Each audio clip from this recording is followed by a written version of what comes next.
and welcome to our countdown of Southampton FC's top 100 goals of the decade. Over the next couple of hours, we'll be reliving some of the best and most memorable goals from the last 10 years.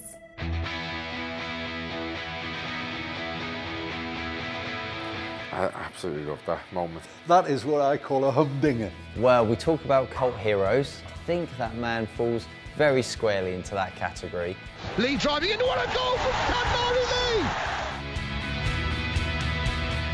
It was the closest I'd seen to somebody who hit the ball similar to what I did. So this is undoubtedly my favourite Saints goal. It's something special from a defender. The goal comes up on the big screen, I'm looking at it, I'm like, didn't see that coming at all. So whatever you're doing this New Year's Eve, make sure you stick with me, Kenzie Benali, as we count down Southampton's best goals from the decade.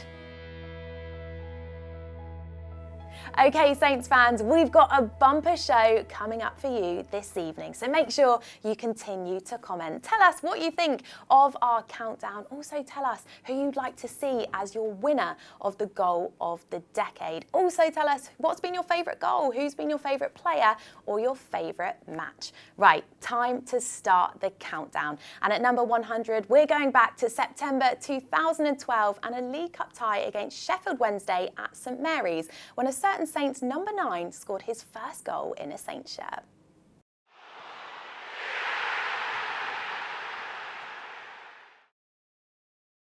Chaplow halfway inside Sheffield Wednesday territory. Plays it into Rodriguez again. Oh, what a touch from Rodriguez. And Rodriguez shoots! And that is quite brilliant. And that's the sort of class that Saints paid £7 million for.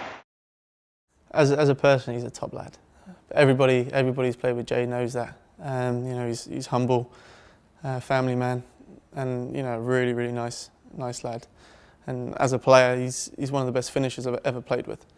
He somehow seems to hit the ball with his side foot so hard that I can't even work it out. Well, it was a magic goal against Sheffield Wednesday, and obviously whenever any player scores their first goal, especially an attacker, it's a hugely significant moment for them. And the touch, it just sort of comes into him, and just the little flick and then the roll off the defender and then the clinical finish and that's kind of what you had from Jay. And the goal against Sheffield Wednesday really, not only did it set him off and running, but it really kind of typified what he offered. And then the extra thing that he added to his game was that ability to sort of run at players from deep as well. But that sort of technical ability and the finishing was just on show there in spades.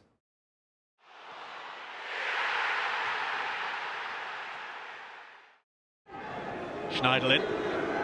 Might think about a shot here, Morgan Schneider in. Oh, what a goal that is! Morgan was one of the best technical players I'd ever come across, but he was weak. He used to get knocked off the ball quite a lot. He had the ability as a midfield player to play and see a short pass for little 1-2s and to play people in. But he could be on the right-hand side, look over his left shoulder and hit a 40-yard ball. Not many people can do that.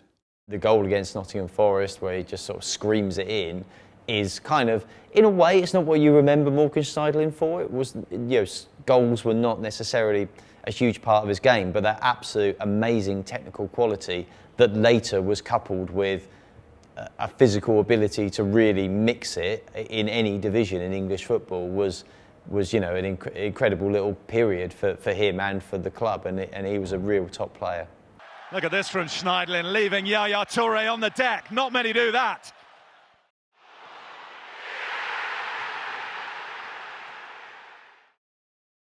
Saints have the second goal, and they're moving down the right side with Chamberlain, and Chamberlain's releasing Hammond, and Barnard's in the middle if he can find him. It's crossed in, it's Chaplow! Oh!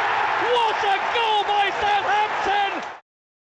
I actually remember speaking to the gaffer actually before the game, and I'd been at the club then I think for about 7 or 8 games when I was on loan from Preston, and obviously looking to make things permanent, and a couple of half chances in games before, and he was like, you know, you're due one. I was like, yeah, I am due one really, because I'm always in and around the box. And I just remember obviously Dino going down the wing, which I like no idea what he was doing out there. Obviously Dean normally just sits in there, but he's going down. I thought, well, as I always did, I'm getting in the box. So he's found me on the edge of the box. I don't know if it was meant for me. And then obviously a nice controlled strike with the instep of the left volley. And always disappointed really that I never scored more goals, but it's definitely one of my good ones. And happy to get away. And I think after that, Nigel put pen to paper and made it permanent. And I was obviously chuffed to bits with that. Well, there you have it, with 3 goals down and 97 to go. Let us know what you think of those 3 strikes, and also make sure you're sharing this with friends and family who you also think would like to see out the decade by reliving Southampton's top 100 goals from the last 10 years. But let's get on with the countdown. Here's goal number 97, which came in 2014 from Sadio Mane.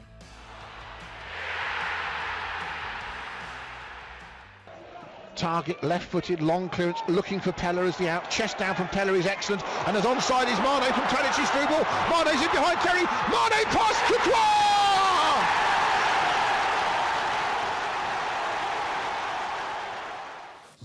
Mane. Let me tell you something about Mane. Mane is my favourite modern-day player, modern-day striker. Let me tell you why. He's quick. He's sharp, he drops off, he draws defenders and then slips in behind them. And as long as you've got somebody on the ball who is aware of his ability and his movement and is prepared to drop early balls in behind, Mane will always get in. He'll surprise defenders, he'll tease defenders. He's like Jinxie the cat. Now you see me, now you don't. And when he gets in behind, like he did on that goal, he's got in behind. Goalkeepers come, it's gone. Mane, for me, in this modern era, in this last 5 years, my favourite player.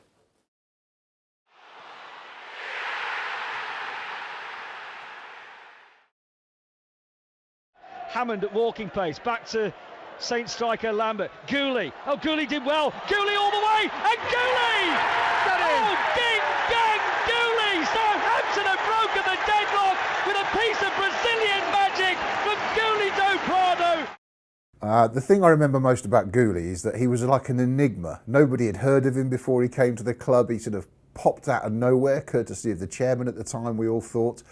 And he was one of those players that was an enigma off the pitch and on it. He could go through games and do nothing, and then suddenly he'd turn it on and do something ridiculous in a very Brazilian way that you'd hope for. On his day, mate, he was quality. Like I said, at first when he came, I think it took him a little while to get used to the English style of football, but later on in League One, and especially in the Championship, he was superb for us. He scored some important goals. He could do anything. He could header, he could dribble, he could pass, he could play in midfield, he could play as striker. He was a great addition for us, and I'm made up the fans took to it. The fans loved him, and like I said, he scored some important goals. It was a pleasure to play with Gooley, actually. Yeah.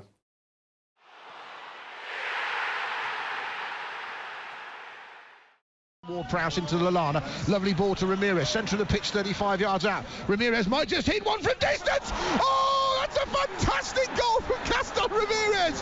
When Gaston arrived at Saints, there was this brief moment, I think, amongst the fans that it felt like Saints had arrived in the top flight, spending a loads of money on a South American player, a raw South American talent, a talisman, a number 10 for to really run the show for them out on the pitch.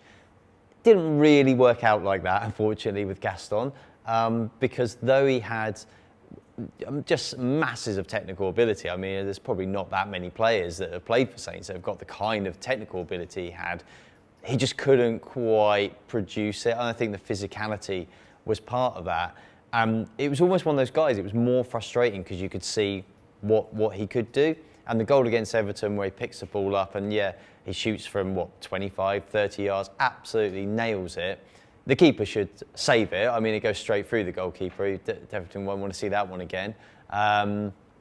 But kind of summed up what he could do, but we just couldn't see enough of it because he just couldn't there was injuries and there was just that constant is he physically strong enough for this? He'd get bullied out of games too easily, bullied off the ball too easily. And I think that that was a real shame, because the excitement and the hype around him, and then what he produced in flashes was something that was great, but it really was only flashes.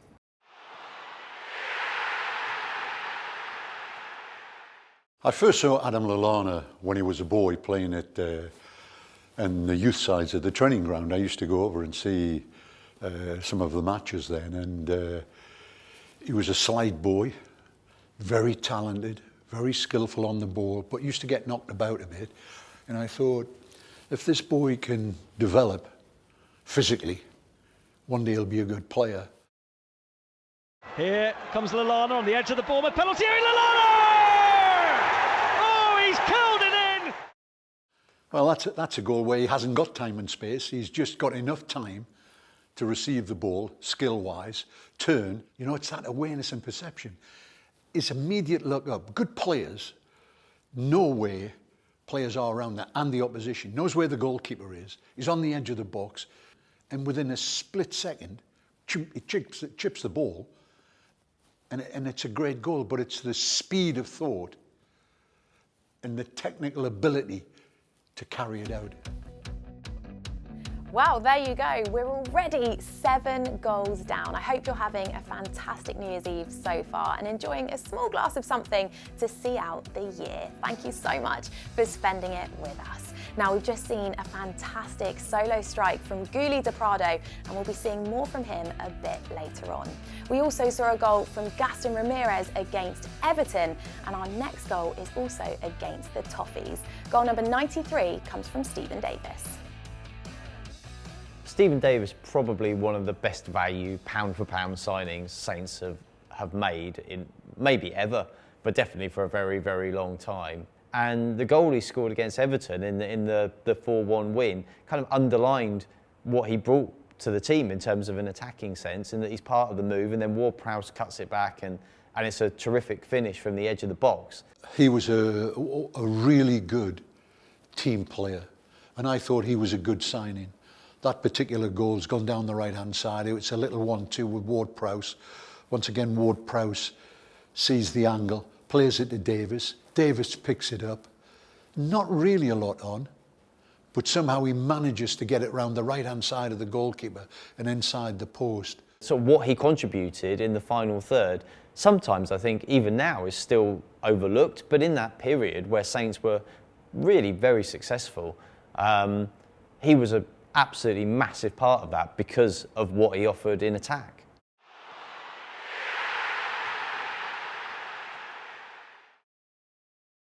And Cedric can keep the pressure on. He's got it back. Højbjerg on the right, crosses. Oh, there's a little slip, but it comes to Bertrand! What a strike that is from Ryan Bertrand! He's top class. I think he's been one of our best players over the last few years. No doubt about it. He's top player. There's a lot of power in that, and you could see the goalkeeper is not even close to it. So, a fantastic strike. He's a player that can get forward, bomb on. He's strong, can be aggressive defensively, and most notably, sort of bombing forward, comfortable in possession of the ball, providing opportunities for his teammates, but again, chipping in with some goals himself. Oh, great to hear from a certain left back there, not exactly known for his goal scoring, but Ryan Bertrand has definitely made a contribution in attack, and there'll be more from him later on. But for now, let's carry on with our countdown. Here's goal number 91.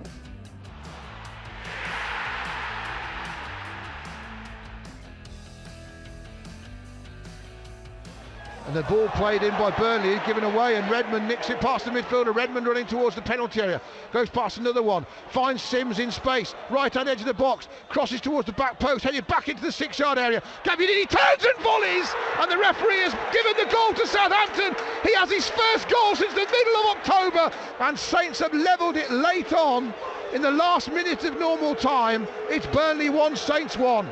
There was something about Gabbiadini as some coaches and managers, they'll see something in a player and they'll believe in the player.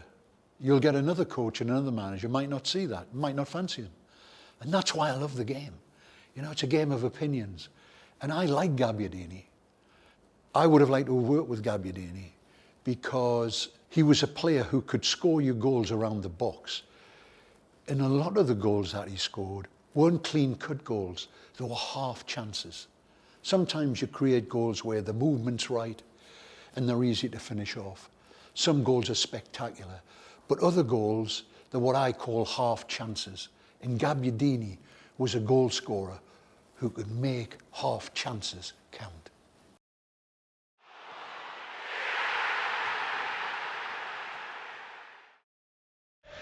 And the long clearance as Pella, Blackett all over him.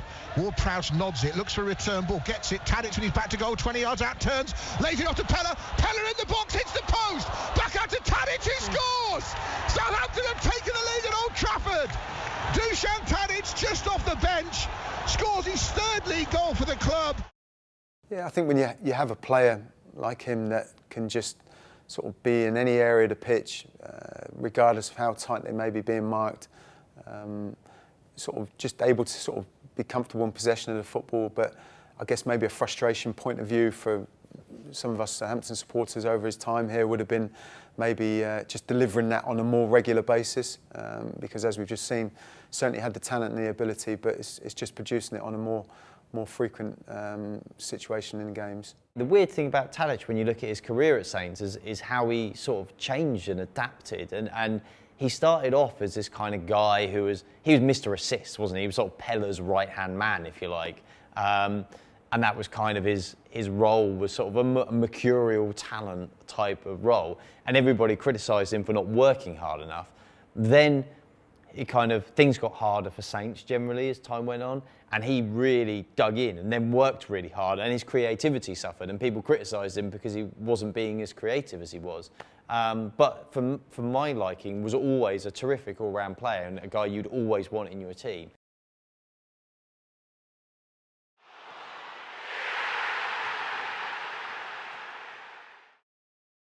Ball is cut out on halfway. Now Rodriguez going to run at the MK Dons defence. Skips past two defenders. He's going to get to the ball, the edge of the box, into the penalty area. Right-footed, sweet finish. Jay Rodriguez, all his own work, in the goals in the cup competitions again. He's got such a northern personality. You know, he doesn't take himself too seriously. He's always laughing and always joking around. But you know, when it comes to the sort of football side of things, he's one of the hardest working people I think I've met. I think he was one of the best. I really admire him as a player. He was a clever footballer, smart, had all the attributes. When you start from that sort of far out, you know, wonder what's going through the player's mind. It's probably just beating maybe the first or second player, and then as you get that little bit nearer to goal, it would probably be quite easy to just have a quick rush of blood to the head and you know, sort of fluff your finish a little bit. So yeah, to keep the concentration as well as the speed that he was travelling at to actually score takes a lot of concentration, and you know, he did it on many occasions, as we know, and you know, it was a shame when he picked up the bad injury, but somebody that was you know, a good player and somebody fondly remembered here at Southampton.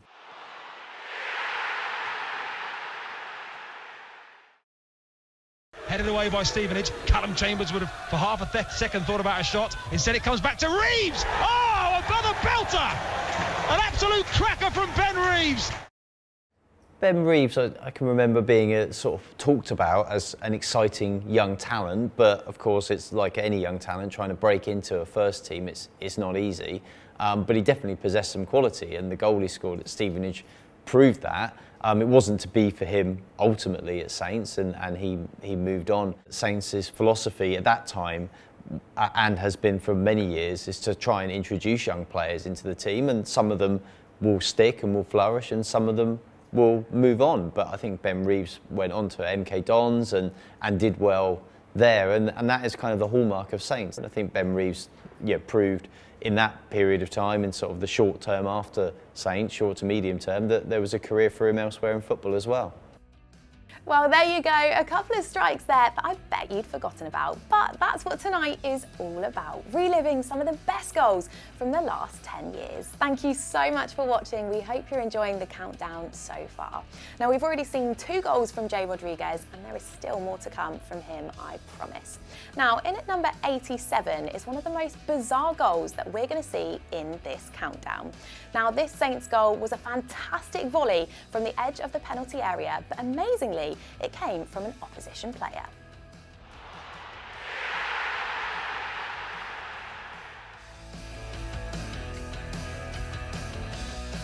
Saints win it back. Schneider trying to get forward, chips it over the edge of the box, and then a ridiculous own goal. Santiago Virginie has just smashed it into his own net from 12 yards out. That 8-0 win against Sunderland will always be remembered because of the scoreline, of course, and people will talk about not necessarily the individual goals, but just the occasion. It became an absolute rout. Sunderland were a shambles.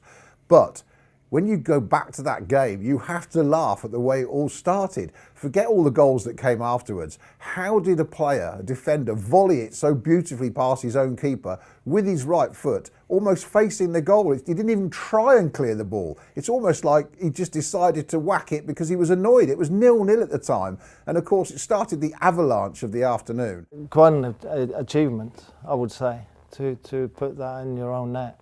I've scored quite a few nice own goals. But he even got time there, and to have create panic there in that situation is quite impressive, really.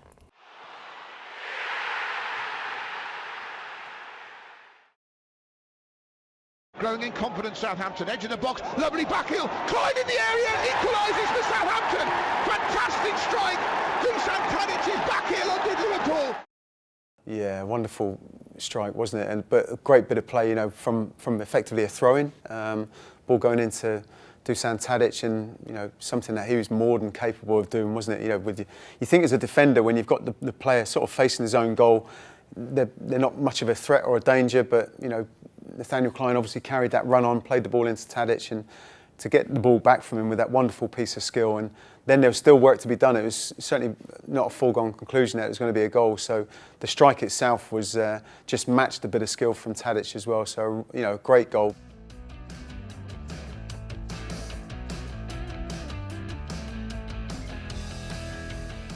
Well, we've just seen 2 great goals from defenders, but only one of them in the right net. What a strike that was from Nathaniel Clyne. But there's no time to waste. We're going to throw it right back to the start of the decade in January 2010 and a big night in the Johnson's Paint Trophy. This was the first leg in the Southern Area final between Saints and MK Dons, and it will always be remembered for this piece of magic by Mikel Antonio.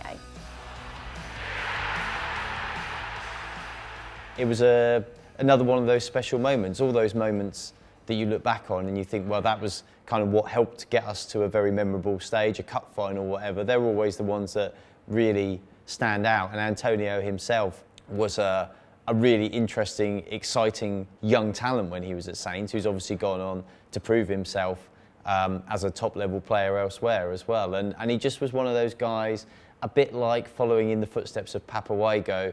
He just had that kind of chaos factor about him, especially as he was so young and raw there. And that was just, the goal was just kind of a taster of what he could offer when he was on song. When he came from Reading, and I watched the boy, he was raw, but he was powerful and he was quick. And I would have liked to have seen the club, and I said this during commentaries, I would like to have seen us to have hung on to the boy. And I think he's been a good player for West Ham. They can play him out wide, they can play him up the front. He's a big, strong, powerful boy, but get you goals as well. I just would have liked to have seen the club maybe sign him and keep him a little bit longer than what they did.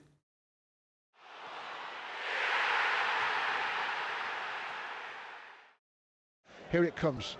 Ward-Prowse whips it to the heart of the box. Free header! And Southampton have the lead late. And on his debut, off the bench, Charlie Austin scores for Southampton. It was just amazing. I think we were all in the press box, like, kind of like, my goodness, did that just happen?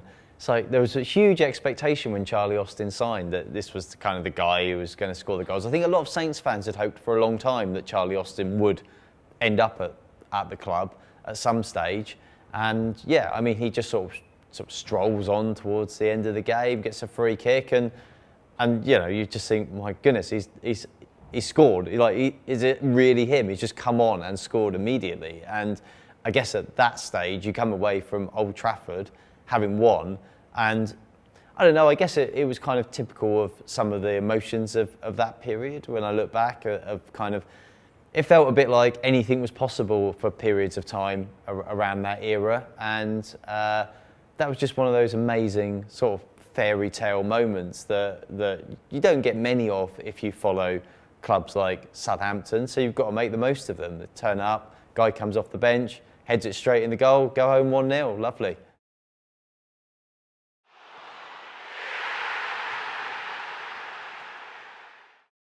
Klein drives towards the byline. He just can't get the clearance away from Traore. It might have come off Traore's hand, you know. And then Puncheon does well to put the ball across him. Low shot, left-footed, 2-0 Southampton. Pretty crucial for the side at that stage of the season, and against another side that was struggling a bit, and a side that I remember playing against QPR over the years, and the support that we had, sort of obviously going up to London, not too far a trip for our Southampton supporters, and yeah, that always made a big difference, and obviously did to the team on that day. And a great drop of the shoulder from Punch, and wonderful finish into the far corner, and obviously went towards a result that meant a big importance for us in the league at the time. You've got a full-back in a position. He's not in a position to strike the ball or cross the ball into the box. He shields the ball, he turns, and he gets his shoulder up as he turns, and he's looking up and sees the player, sees Puncheon coming. He plays him in early. Punch picks the ball up, and as he's cutting in, he just looks up, sees where the goalkeeper is, and if you look at the goal, he's actually bent the ball around the keeper. And that's great awareness.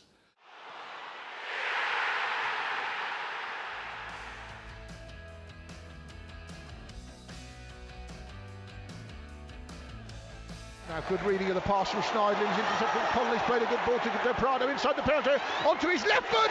Southampton have the lead. What a sweet, sweet finish from Gouli Del Prado. Well, that one was played from Hammond, and he has the time and space to run at the defender. It looks as if he's going to go down the outside. Defender's running across fairly quickly. He realises that the defender's coming quickly, and he checks it inside, clips it away, and scores a good goal. He seemed to play in flashes to me. He had good games, and then you wouldn't see him for a while. So it was a bit of a mixed bag in a way. Yeah, he was a charismatic character. Very infectious. Yeah, he was a good-hearted person, mate, to be honest. And I think there was a group of foreign players around that time, Raddy and Papa, and it was.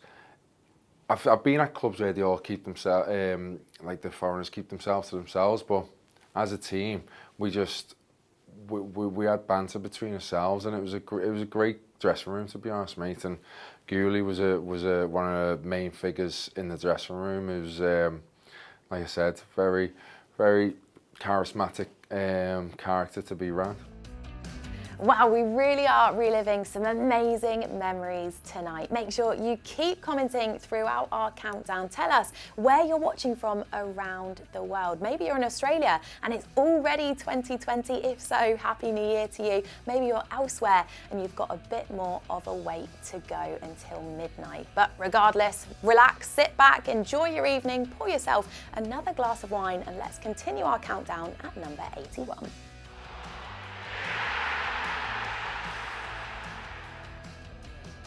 Then Davis takes it off. Kouyaté, who gave it away. Lovely ball through. Tadic should go around the keeper. Great dummy. 2-0 Southampton.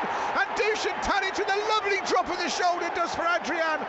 Again, a player with a lot of confidence, so much ability, both feet. He had so much football smartness with him, and the composure he shows there to just easily take it past the goalkeeper and roll it in is. It's special because most players, if they don't panic, they will rush something and they will smash it. But this is composure on top level. It's one of those that just makes you smile because, it's just really almost like a cheeky goal in a way. The ball comes round the corner, the keeper's there, and just the sort of feint, the slight of dropping the shoulder, keeper's on the ground, and then he slots it into the empty net, and you kind of think, well, how's he done that? And you look at it, he's given him the eyes, he's done the drop the shoulder, and it's a tremendous goal, and one of those that really does make you smile. And I think that's kind of when Tadic was at his best, that's what he did, because he had the talent to produce that.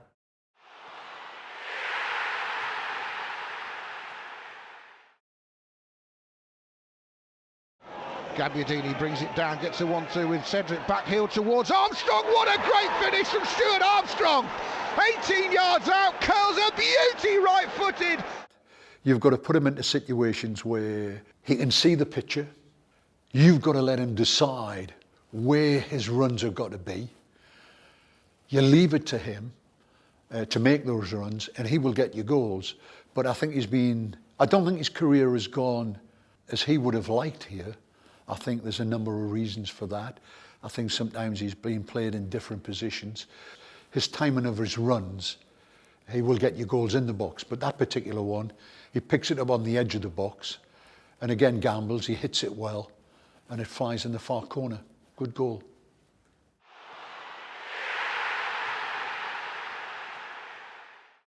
Well, Saints' record at Anfield is pretty abysmal over the last 20 years, I suggest, at least. I mean, it's always been a hard place to go.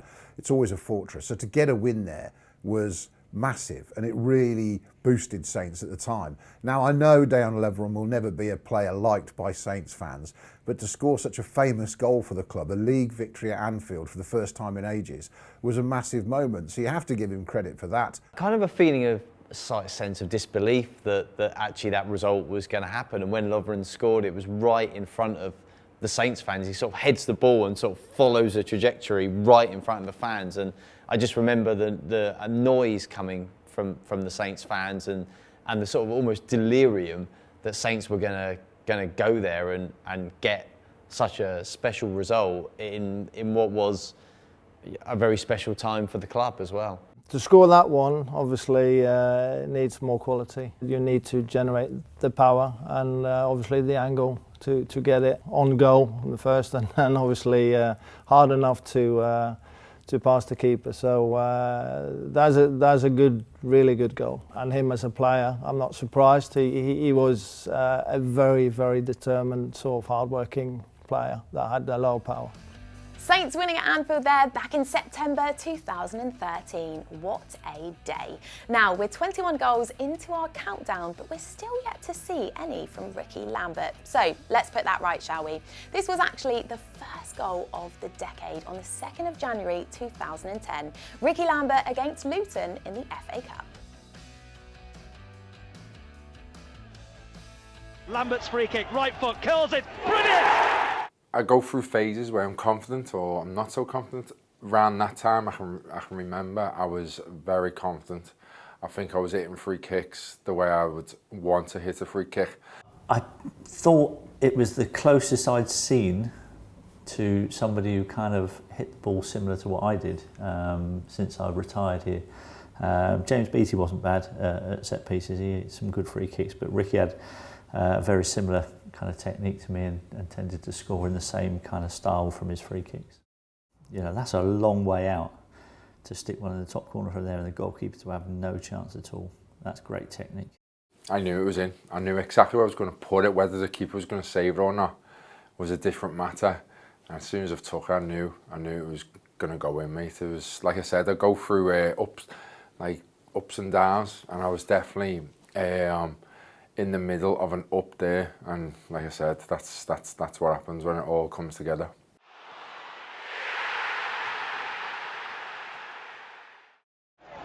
Davis holds off his opposite number 8, Andy Carroll, and plays a good forward ball to Rodriguez. Rodriguez in the penalty area, Collins for company, turns inside him, trying to find room for the shot, finds a pass to Lallana, who smashes his first goal of the season into the roof of the net past Jussi Jääskeläinen. Well, on that one, it's It's something I love from a midfield player. A midfield player being able to get it from midfield into the box. He's got into the box. But when he's got into the box, the game has died to some degree because he's standing still. Then the play comes to him, the ball comes to him, but he has to think like a striker now because the play has actually stopped. He's stopped, and he's got to now play in the position where he finds himself, which is the striker's position, receives the ball, quick as a flash, on the turn, scores a goal. So that particular goal, he scored like a striker.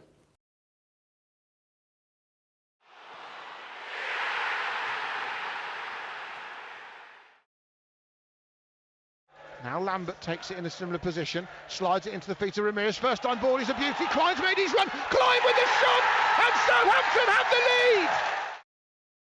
I remember in the build-up to the game against Aston Villa that there was a real feeling of really could do with a win today. After the 4 back-to-back defeats to start life back in the Premier League, there was just that feeling of, because I guess when you get promoted as well, you've got that uncertainty of, are the team going to be good enough? Are the players going to be good enough? Is it just going to be a stretch too far? Are you, as a promoted team, are you worried that you're just going to kind of yo-yo back down again?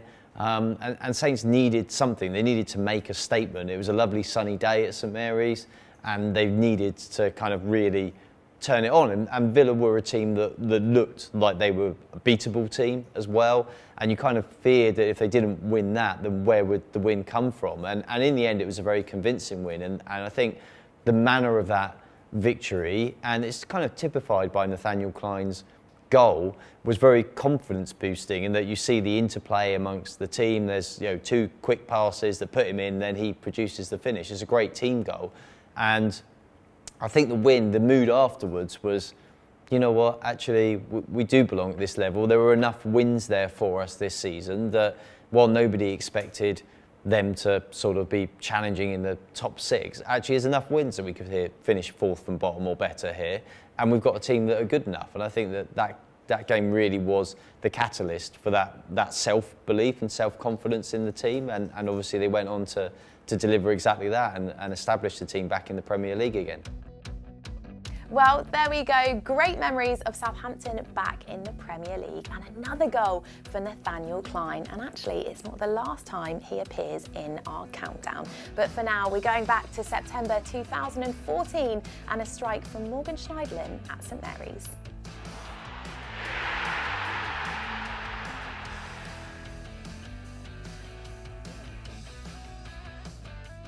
Back heel from Taylor is good. Ward-Prowse passes it on to Schneidlin. Might get a shot away here. No tackle. Oh, what a beautiful finish. Let me talk a bit about Schneidlin. I like Schneidlin. I thought Schneidlin was a good player. Since he left, he has gone backwards. I would have liked to have seen him encourage more to get forward and get beyond his strikers and make runs into space and into the 18-yard box, because I think he had the ability and never really showed that ability. I don't think it was confidence, because I think he had confidence in his game. It was just calmness around whenever he got into a shooting area, he would just get too excited and his technique would go a little bit, and he used to get frustrated. But I said to him, as soon as you calm down, mate, and stop thinking it's a big deal, the goals will come, and later on in his career they did. That particular goal there, he's got forward, the ball's come from the right, it's flicked on by Pella, Ward-Prowse plays it on, he's had time to stop the ball, he moves the ball inside and clips it round the goalkeeper, and it's a good goal. And that's exactly the point I'm making, that if he'd have got himself into those positions more, I think he could have scored more goals. But from leaving Southampton, I don't think he fulfilled his full potential.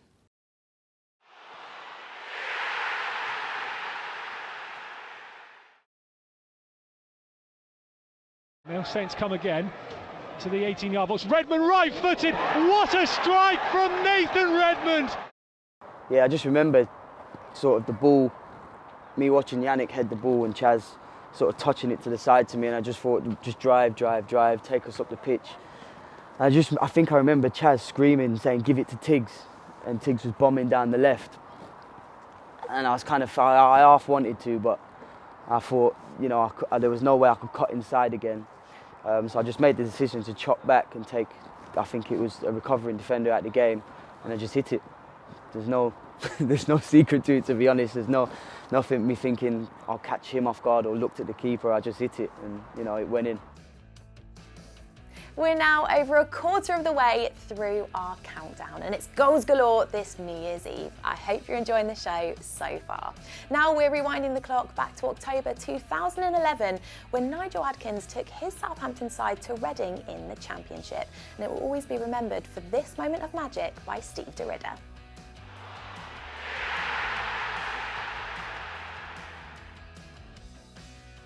Richardson takes the throw, looking for Gooley. Lovely layoff by Gooley. De Ridder's in behind the defence on the right in the penalty. Onto his left foot. Oh, what a goal by Steve de Ridder! So Steve, I used to get changed next to him. Steve, great character, like moody as they come. Every morning he was moody, and I'd just come in and rip him, really, try and get a reaction out of him. I think he hated me for the first 2 months because of it, and then once he got to understand that it's because I actually liked him, we became really close. I think he's one of those guys that always seemed to have an awful lot of potential. It was just kind of how you got it out of him, really, and squeezed it out of him. But the goal that he scored, the one that flies in off the bottom of the crossbar, I mean, it's an absolute banger. It's such a great, pure, sweet strike. And I guess that's what he had in his locker, and why he was always kind of one of those players that I think people wanted him to do well, because when he was on song, it was exciting.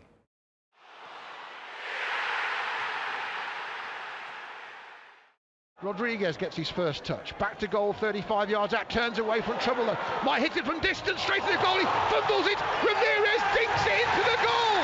And Gaston Ramirez gives Southampton an equaliser against Queen's Park Rangers. I think Gaston ultimately will be remembered as a player that flattered to deceive. Immense talent, great touch, but probably for the Premier League, the application probably wasn't always there. That goal at Queen's Park Rangers he scored showed that deft touch. What an incredibly gifted bit of skill that is. It looks easy, but to lift it and get it down so close to the goalkeeper showed what magnificent skill he had as a footballer. It's just a shame, really, that in a system where Mauricio Pochettino wanted everyone to press so hard and work so hard without the ball, that wasn't really his game. And I'd say he probably could have made more of his career in the end than he ultimately did.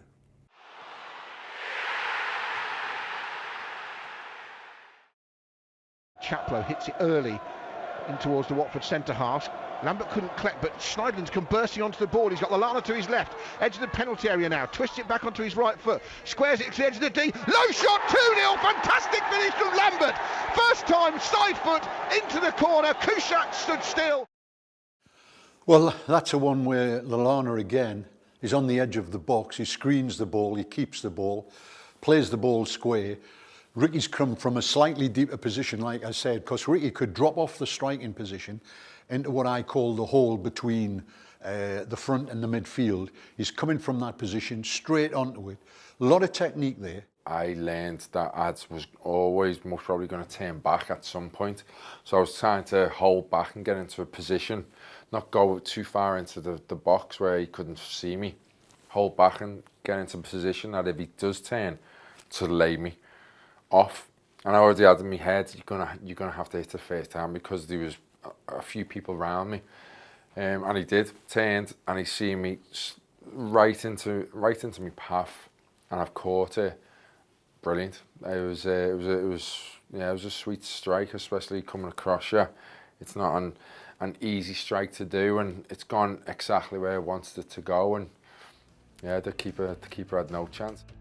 There's plenty more Rickie Lambert goals coming your way, I promise. So with 30 goals down, 70 to go, next up, remember this guy? Yep, it's a goal from Lee Barnard.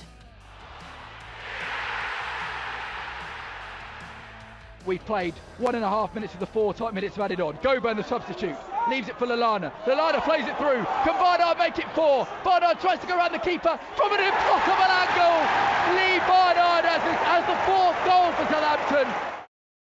Lee Barnard had an interesting time at Saints, but it was an important period for Saints because they really needed that kind of, I guess, nous for that level. that they were in League One, they really needed somebody who kind of knew that league. They knew how to play at that level. They knew how to score goals, and that's just what Saints needed to help them out of League One.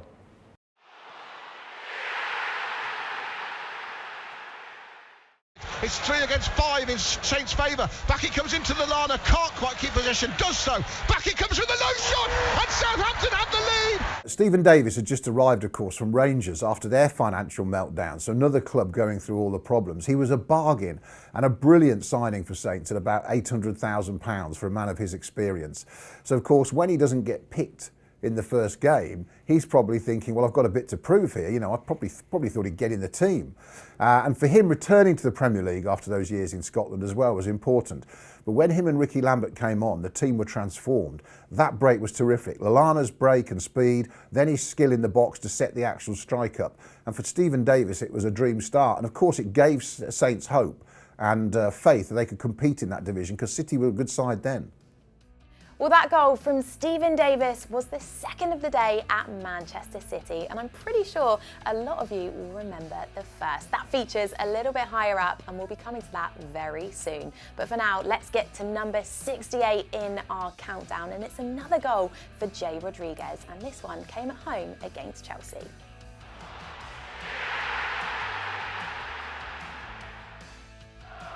Rodriguez, he's got the return. It's a magnificent finish. Southampton in front. It's Jay Rodriguez. A lot of players you see who play perhaps deeper, play number 10, they have real technical ability, but because Jay had been a striker and he'd come to Saints almost as a striker who then moved into a deeper role, he had the finishing ability as well. So to be able to have all that in one package is incredible. That particular ball there, it's a 1-2 on the edge of the box, and that's pure football. He plays it, he's made his run, the ball's received immediately back like a wall pass. But when he receives the ball and he picks the ball up, all of a sudden he's got the goalkeeper coming out. Now a lot of players of less ability would lose their composure there, but he doesn't. If you watch the goal, as the goalkeeper's coming in stride, it just clips the ball with his right foot round the goalkeeper. So he's played a 1-2, he's picked the ball up, his brain is working 100 miles an hour, and he sees the goalkeeper coming and slips it past him, bends around, knows exactly what he's doing. Quality goal. Between us three, we had a mixture of everything. And like I said, Jay had that ability that you could stretch the teams and put it in behind, and obviously he could finish as well. He was brilliant, Jay. Absolutely superb.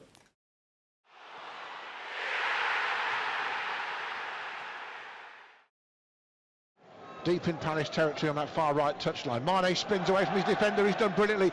Gets the byline, pulls it back towards Pella. Goes back out for the goal, and the second goal for Saints. Ryan Bertrand on that left-hand side. He's hit it first time, right-footed with his weaker foot.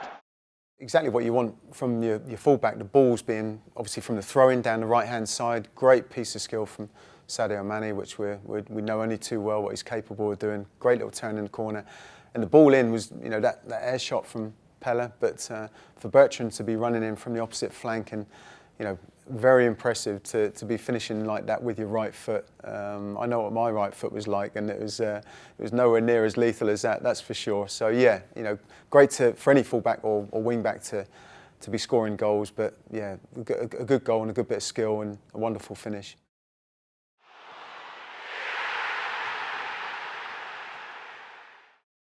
And Connolly holds it up for Rickie Lambert. They'll want to finish in style, Saints. Chamberlain has hit the post as soon as he came on. Cuts inside onto his left foot. Oh, what a goal!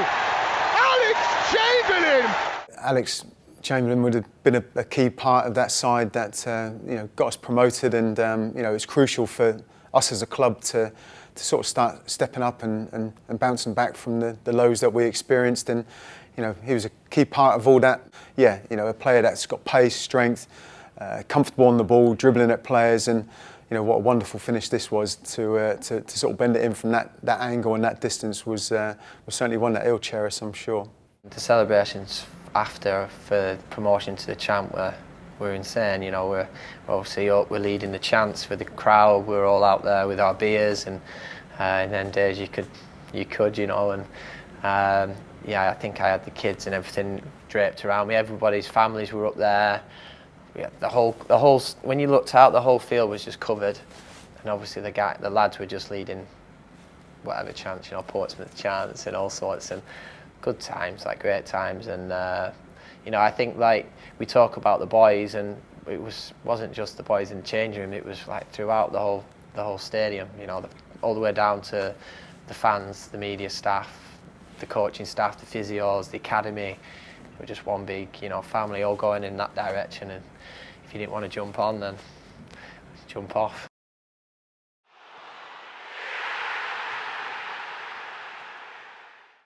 And then good vision from Redmond, gets Carrijo way down the left. Again, Higazi goes to meet him. Carrijo with a very clever ball in field. Carrijo to Tadic. Tadic as Foster comes in, chips it, and doubles Southampton's lead.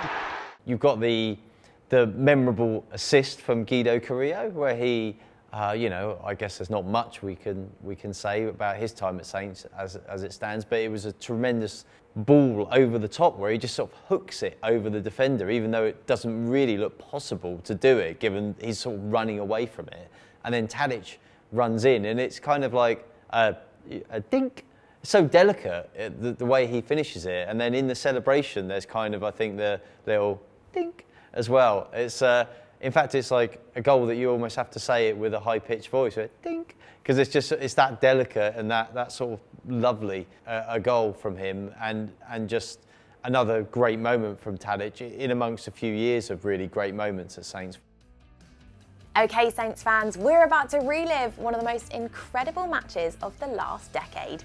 We're going back to March 2012 and a trip to Ellen Road to face Leeds United as the Saints continued their fight for Championship promotion.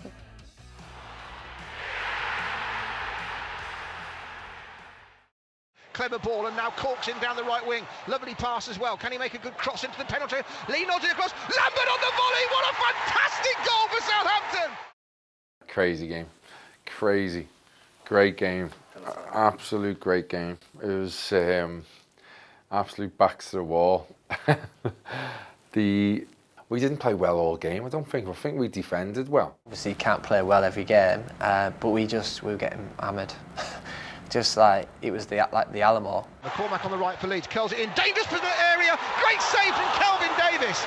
We didn't have many chances. Don't think we wasn't our usual self, being able to pass it and go forward. We struggled a little bit, but we managed to get 1-0 up pretty early on, and then it was just basically defend. And I still to this day I don't know how we'll finish 1-0. Come out to Snodgrass on this left-hand touchline. Clayton curls it right-footed. Kelvin Davis comes a long way off his line. He hasn't got there, and then the ball has not gone in. How did that not go in? Like some of the saves Kel's pulled off was incredible. Like normally you get one shot where like in your mind it's bloody hell, you scored here. There's about 3 or 4 where I was like, oh no, and then somehow it hasn't gone in. Kel's pulled it round the post or tipped it over the bar. Epitomised us as a team, you know, like, yeah, we wanted to play football, yeah, we wanted to dominate possession, yeah, we wanted to score great goals, and we did score plenty of them, but without that side of us, we wouldn't have got back-to-back promotions. Curl towards the back of the area, diving header down, and Kelvin Davis puts it up into the air, still not going over the line, off the crossbar, half away, Leeds can't bundle in, another shot comes in, goes wide, corner Leeds, unbelievable football at Ellen Road.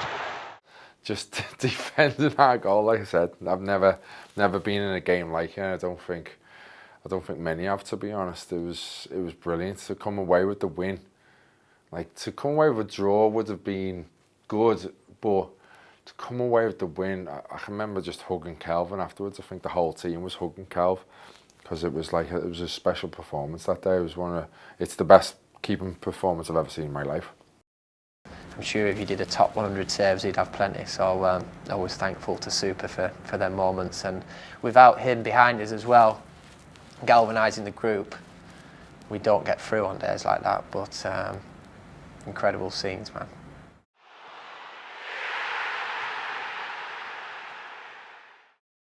We're about to get underway. 4 games to go in Southampton's season.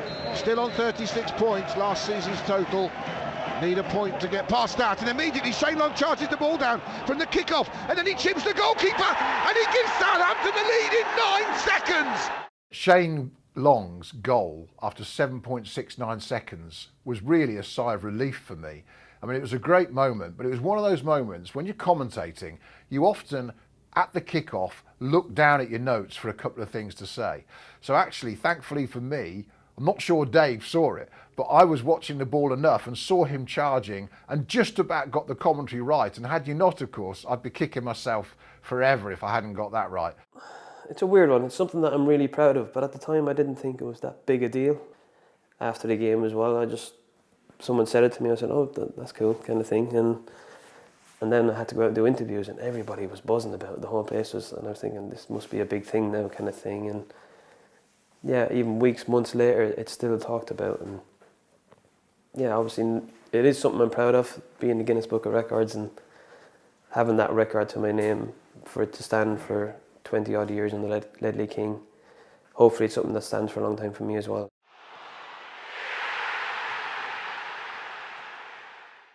Cedric, it's about 3 or 4 yards from the penalty area, left of centre.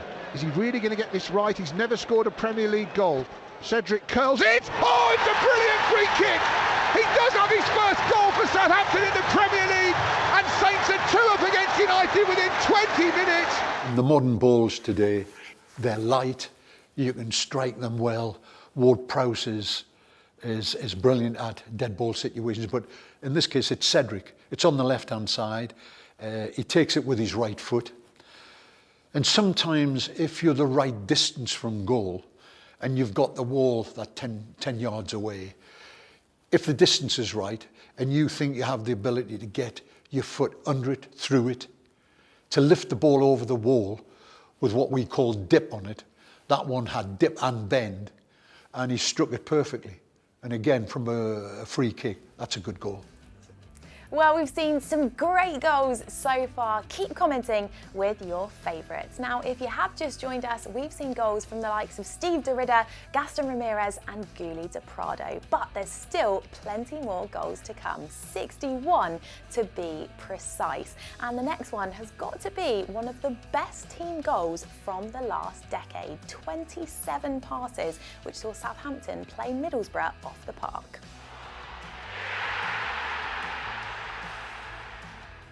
This is early on and we're playing Middlesbrough, huge budget, expected to go on and probably be contenders thereabouts in the league, and you know, we were so confident and comfortable in the way that we played that we could have played anyone at that point, and we were stringing passes together. We had good players in there. Jack Corr could join us, who was very pivotal in midfield at keeping the ball. We had obviously Morgan, super comfortable on the ball.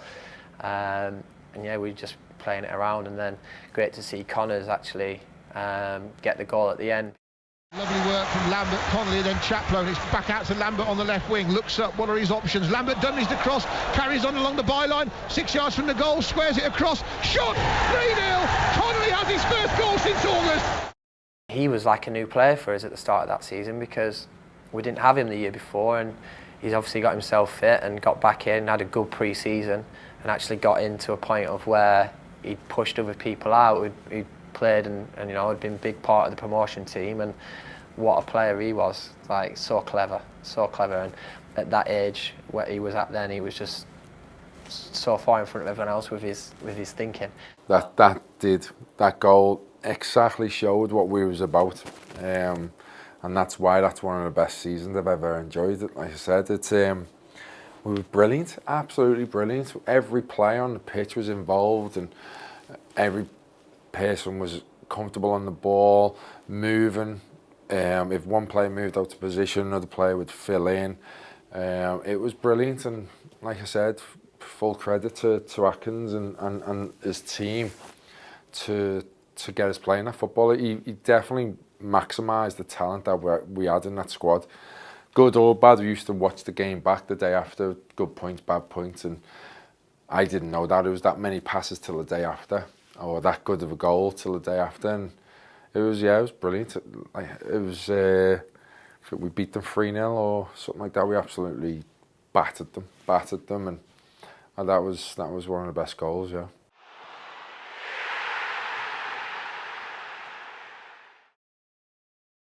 He wasn't frightened to come out from the back, receive the ball, now good set of play. Good hold-up play from Pella, gets it back off target and curls it! Oh, that's come out of nowhere! It's another great League Cup goal for Southampton! Well, I think the reaction at the time from the media to Pella was, oh dear, you know, who have they bought? But actually, what happened was they learnt that he needed, like Charlie Austin, to be playing facing the goal, receiving crosses. What's the point of having a 6'4" striker like Pella if he's not going to see the goal? You know, so he was good away from the goal. Yeah, he was never going to be the fastest, but they ended up working out how to get the best out of him, and it was great. It was a great acquisition in the end because he was a real pivotal figure, literally on the pitch, and I think off the pitch in a way. He gave the club a strength on the field that they hadn't previously had. Good ball in, you know, from Matty Target, sort of playing into his feet, and you know, he showed the composure to turn and take that little extra touch just to set it out to enable himself to wrap his right foot around it. And you know, goalkeepers aren't going to stop that. You know, that's the perfect you know, finish, and it's something that we saw on many occasions from him. You know, he's capable of scoring a number of goals. Physically, he was a threat as well. You know, he was a presence. If you needed as a team to go a little bit more direct, you could sort of play up to him to use his aerial threat as well. But on this occasion, as you saw, what he was capable of doing with the ball at his feet, it was a fantastic strike.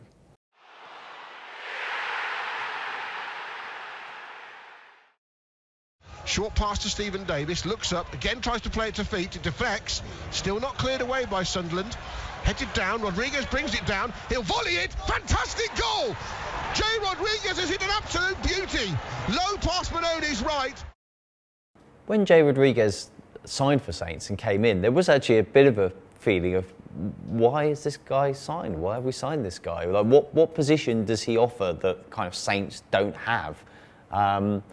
But I guess that proved to be folly in the sense that he proved he was a top draw player.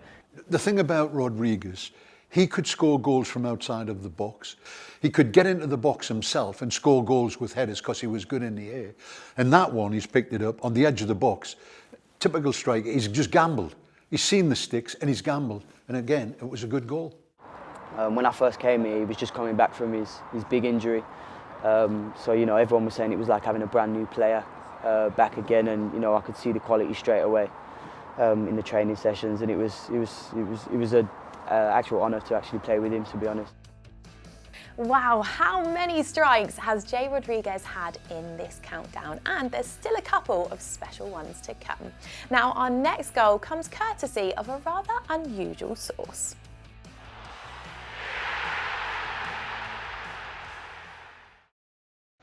10 yards inside the Villa half. His pass is a little short, but it's a nice one too from Yoshida and Ramirez. Yoshida with the low shot! Where did that come from? You could argue that Yoshida and James Ward-Prowse really are the cement of this squad for the best part of the last decade. You know, he's now in his 8th season. He's an underrated, undervalued player, I think, since he joined in 2012. And for him to score, you know, he doesn't get many. For him to strike that left-footed from, 20 yards out, 18 yards out, playing at right back, playing a 1-2, just a great moment. You know, I mean, Maya's just one of those players you always want to do well. To go through midfield, to have the ability to open up teams from the back was one of my qualities. So watching Maya doing that was great. A great goal, and it's something special from a defender to actually have the confidence to do that.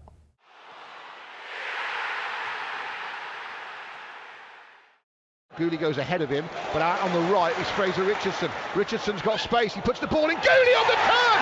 Oh, what a finish that is from Gooley to Prado! It rather typified what Gooley could do, that goal. I mean, the ball's come in, he's taken on a sort of side-footed volley as it's dropping, kind of ahead of a defender, and steered it in. I mean, technically, it's a very difficult thing to pull off. Gooley to Prado there shows, you know, the importance of technique and the timing of a finish. It's not always sort of like slashing at an effort and trying to hit it with pace. Sometimes it's just using the pace on the delivery or the ball into the box, which was a good one. But the technique to sort of finish it with the control as it sort of just struck it on the half volley was really impressive. Another goal from Guli de Prado there. Now, we hope you're having an amazing New Year's Eve. Not long to go now until we say goodbye to the last decade and hello to a new one. But before then, we still have plenty of goals to get through. And this next one comes courtesy of Dusan Tadic against Bournemouth back in April 2018. This was a match Southampton had to win to keep their survival hopes alive, and this turned out to be the winning goal.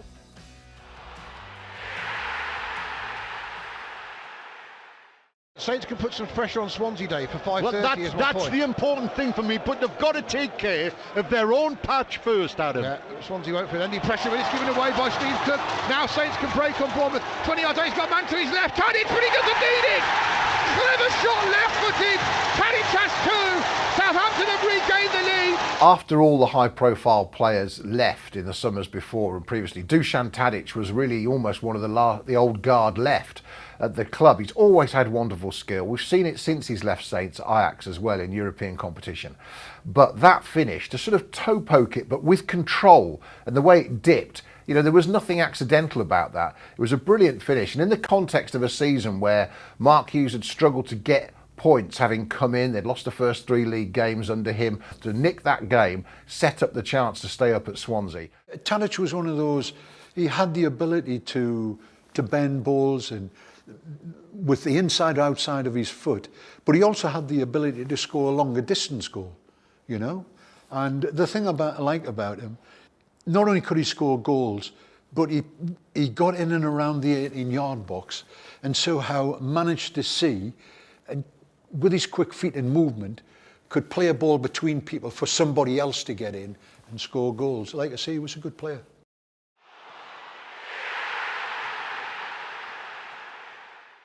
Squares the ball 30 yards out to Stephen Davis, inside left, chips it out to Nathaniel Klein on this right-hand side. He might have a go! Oh, spectacular strike from Nathaniel Klein, who's volleyed that in from fully 25 yards. It was an absolute worldie, really, from Klein coming forward from right back, absolutely smashing it right-footed, and it kind of flying into the top corner. And it's a wet night at St Mary's, so you get that great effect where the ball hits the net and all the droplets are coming down off the back of the sort of stanchion. I think, you know, Nathaniel was sort of one of those players as well that we saw, you know, developing as a, you know, from a position point of view, like a modern fullback, you know, like a player bombing forward, comfortable in possession of the ball, you know, looking to assist goals for his teammates, quite obviously, but, you know, naturally, like he did on this occasion, chipping in with some goals themselves, and that's very much what the modern fullback's all about, and he was sort of very much in that mould.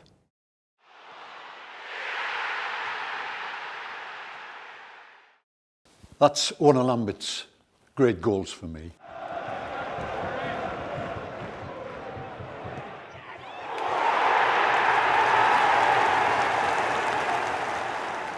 One thing about Lambert, I loved about Lambert, was I saw the boy arrive at the football club overweight. I saw him lose his weight and develop as a player, physically, mentally, and his awareness as a striker. He developed in such a way that he could score goals at the back of the 6-yard box with a header. He could drop off and play people in to score goals. He could receive, like he's received that one, from a throw-in, knowing exactly where he is. He's caught the defender on the half turn. He's turned himself. He's known where the goal is, and he's gambled. And that's what strikers do. They see the situation, they know where the goals are, the white sticks, and on the turn, his technique, he's hit it, back of the net. Great goal. It was a massive game against Huddersfield, our rivals. I just had it in my head again, like little scenarios. He's going to throw it across me, I'm going to let it come and I'm going to volley it. And it's worked perfect, and to see it hit the back of the net was a big relief because, like I said, being desperate for a goal and he just wasn't coming. To see that at the back of the net just gave me more confidence, and then I think I went on and improved, and the goals started to come more frequently then. So now it was brilliant to see it hit the back of the net.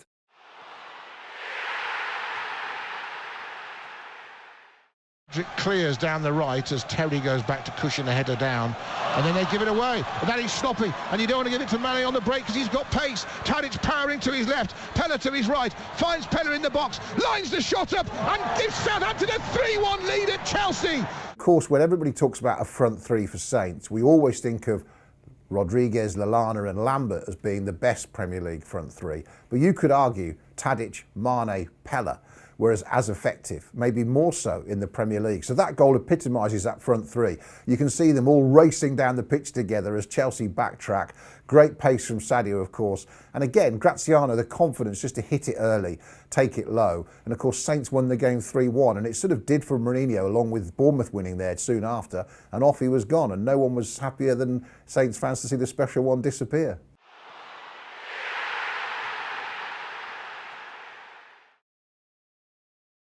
Saints take the corner short, goes back to Lamina, 25 yards, drills a brilliant goal for Southampton. His first for the club, an equaliser at the Hawthorns. Lamina, one of those players that's an enigma type player at Saints, in that loads of ability, and you see it at West Brom. Can you get it out of him often enough is always the question with Lamina.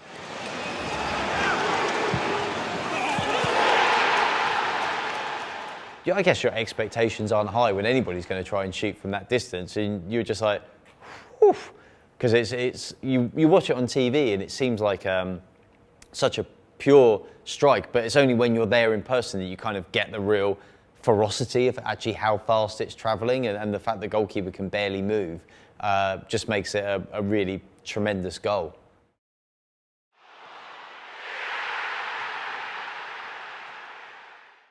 .40 seconds left of the half here. Fox swings it in, fizzes it in, the header goalwards, and it's into the back of the net, and Højbjerg claims the credit. How do you describe Jos? Jeez, I wouldn't know. Like, he is one unique individual in a good way. Like, just incredible, and like human beings to be around, like constantly laughing and joking. And if you walked in not feeling great, you'd walk out feeling $1 million. So obviously only scored on a Tuesday night, we all know that. Super important, in between the posts, edge of the 6-yard box. Can't really miss his head, and in it goes. You know, he's just got to get a good connection on it, and he did it many times. Big goal against West Ham, obviously. Big Josh scored a great header, and I can just remember feeling so happy because I knew how hard it was to beat them, and I think it was a message to say we are still there and we deserve to be there. He scored some important goals, yeah, and he used to like to talk about it as well. He would let you know how important the goals are. But Josh was a great character. He was very loud, very funny, very dry. But yeah, he was a great character to be around, and he was great on the pitch. Wow, who remembers big Jos Højbjerg, and what an important goal that turned out to be. Right, Saints fans, we are now halfway through our countdown. If you have just joined us, I'm Kenzie Benali, and tonight we are counting down Southampton's top 100 goals of the decade, the last 10 years. Yes, we've already seen some amazing strikes, and there is still plenty more to come. But we couldn't feature a top 100 goals of the decade without having a goal in there against Portsmouth. So goal number 50 comes from September 2019, and it was Danny Ings who helped us do the business at Fratton Park.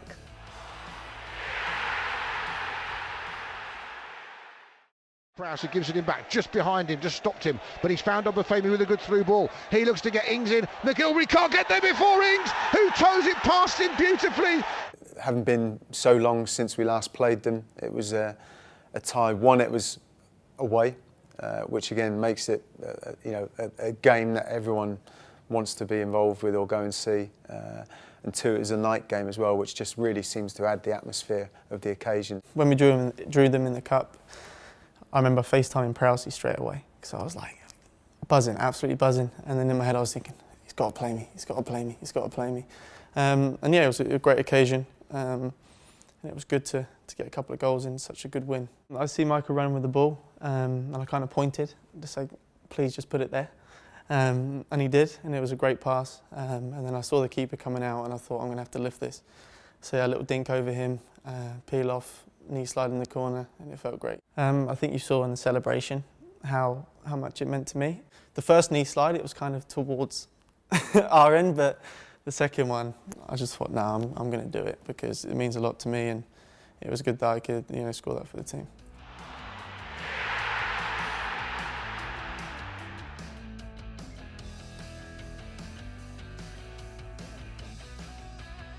As Lambert brings it down onto his chest again, he's allowed to. They're looking for a 1-2. Lambert will give Saints the lead, and Lambert has given Southampton the lead early on at Portman Road. We're only in the 4th minute of the game. That meant so much. Again, they were allowed to bring the ball down. Little 1-2 on the edge of the D, and Lambert poked it past Stockdale. I think you can see in the emotion in me when I scored.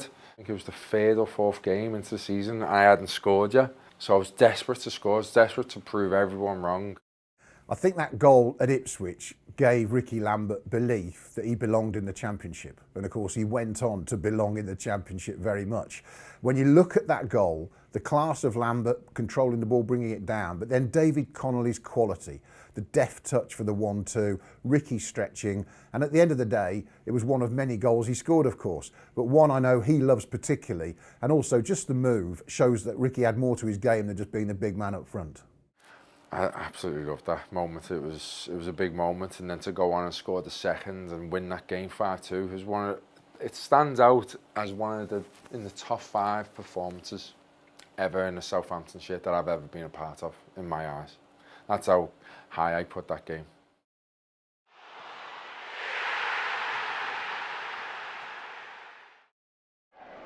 And I imagine West Brom are as good as anybody at causing trouble. As Long gets into the box on the left, short ball to Tansi, he helps it on toward Prowse, and a free shot at goal. He goes back to Classy, 20 yards out, 1-0 Southampton.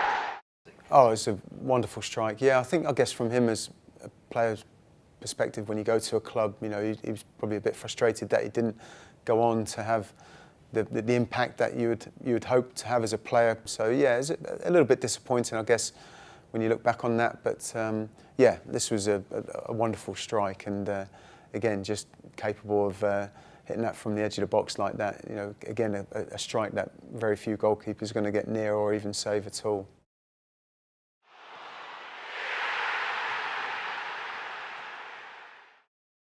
Picks it up on the edge of the penalty area, right-hand side. Short pass toward Prowse, his shot is blocked. Down to Ramirez with a superb volley.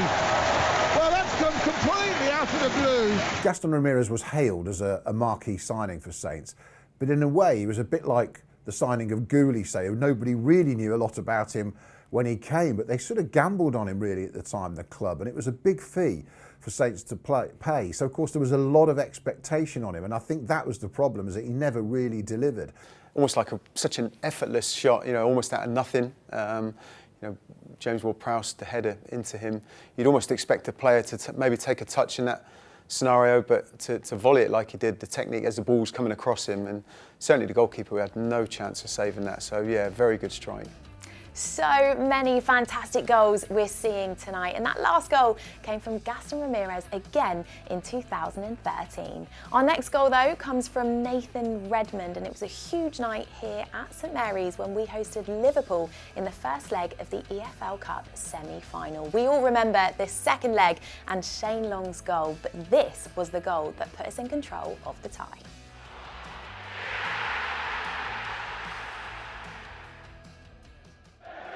And it all came from Bertrand giving them a boost with that run, and then Liverpool missed a pass. Redmond again! He is time, he scores! Put through by Rodriguez, turns it past Karius, and Saints against the run of play lead in the League Cup semi-final against Liverpool.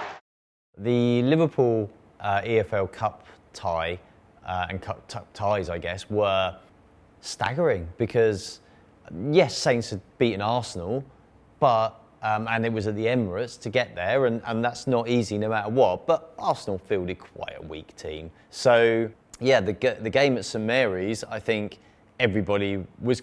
There was a great atmosphere because people were hopeful, and it was obviously going to be an important match because it was the first leg was at home, and then they had to go to Anfield. But there was a sense that almost does it really matter, because unless we win 3-0 or something crazy like that, then they'll probably do us by 2 or 3 up there anyway. I just remember specifically during the week, the manager at the time, Claude, asking me to run in between the fullback and centre-half every time sort of J-Rod had the ball or Dusan had the ball coming in off that other flank. So I think I tried it a couple of times just before leading up to that. So, you know, when it actually came off and I was onside, I was thinking, just remain cool and just put it in the net. So, you know, I managed to take a touch and sort of put it in the far side. And when I think it was my first goal for a while, I don't think I'd scored since October, November before that goal. So, you know, it was good to get sort of a goal in a significant moment, and I was hoping, you know, that I could sort of grab a couple more. Suddenly Saints have got something, and you think, well, maybe. It's unlikely still, but maybe there's a possibility. And I think that moment then actually was the first seed that people began to think, Wembley could happen here. It could happen. It's not likely, but it could happen. And that's something really special. And then obviously we all know what happened up at Anfield.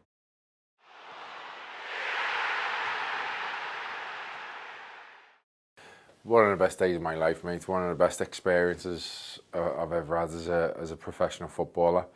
We went in there favourites, but we didn't feel nervous. We felt we were going to win, and we were going to win comfortably because we were ticking at that time. We were playing really good football, and we just knew we had a lot more than Carlisle.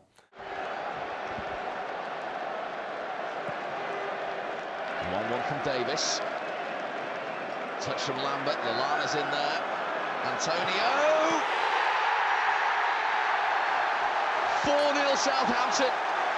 This is turning into a memorable day for them. Antonio was a good player. He was a bit raw when we had him, but he was definitely capable of moments like that. And I thought it was a great technique to control and then hit on the drop bounce with his left foot. He's always had power, and like it was to see that hit the back of the net. Then you knew it was game over, and you'd won the JPT. It was, like I said, it was a special day, and that capped it off.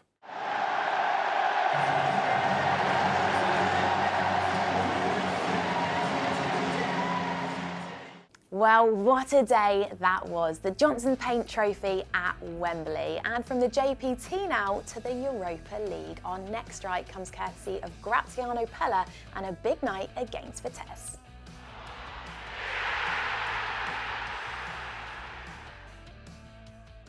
Tadic infield to Mane, 25 yards out. Lovely ball for Pella. Onside, 1-0.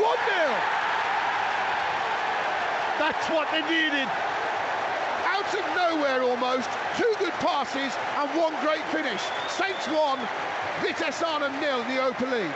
I think, you know, when you start the season so early, always expectation. There's a bit of a worry because you're in Europe and will everybody be in good form or good fitness? So to start the European campaign with that thunderous finish from Graziano Pella was just a great moment for everybody because everyone was a little unsure. The expectation and excitement of being in Europe was everything, and everyone was so desperate to do well. So for Pella to time that run brilliantly like he did, stay on side and then just unleash a bullet that no keeper would have stopped was just a great way to start the campaign and the season.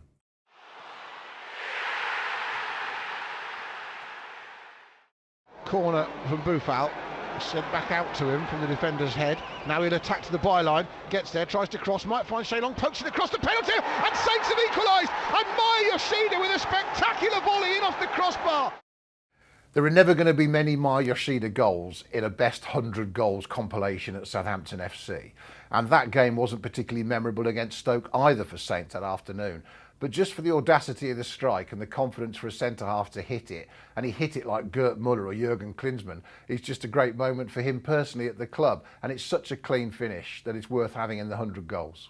It's unbelievable, just to adjust yourself to do what he does there, and the ability and sort of coordination of everything. I mean, it reminds me about Zlatan Ibrahimovic. It's that sort of goal, what he can do.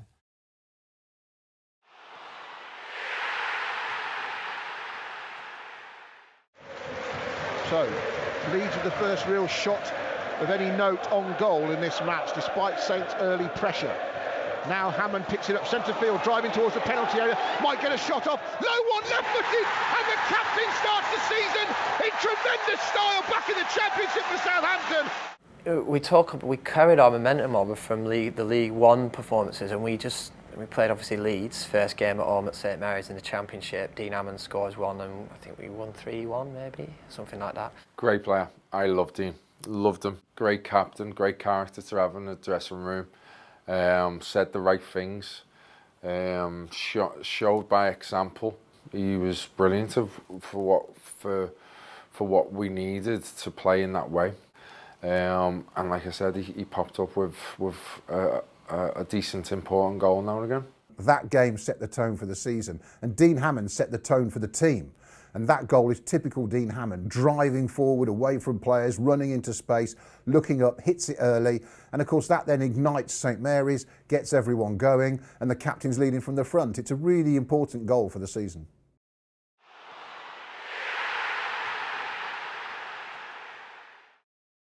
And allow Dagenham Redbridge to come into the game. I mean, they've got to keep the back four pressed to play the game in the opponent's half.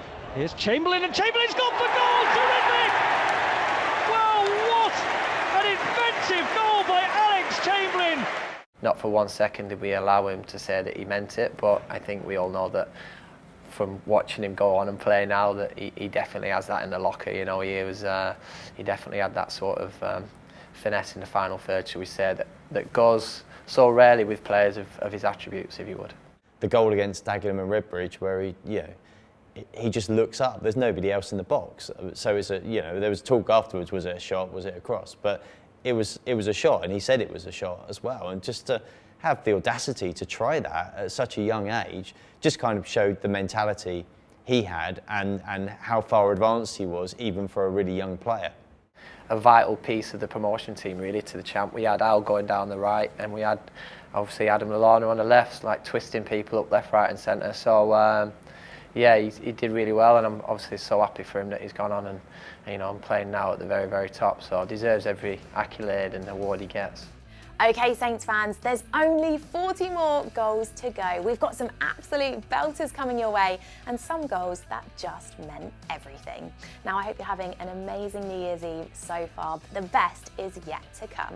On to our next goal then, and this is the only penalty in our top 100 countdown. Saints were 2-1 down at Millwall back in March 2012, and Rickie Lambert scored a penalty in the 85th minute. That made it 2-2, but Saints got another penalty in the 88th minute, and there was only one man for the job.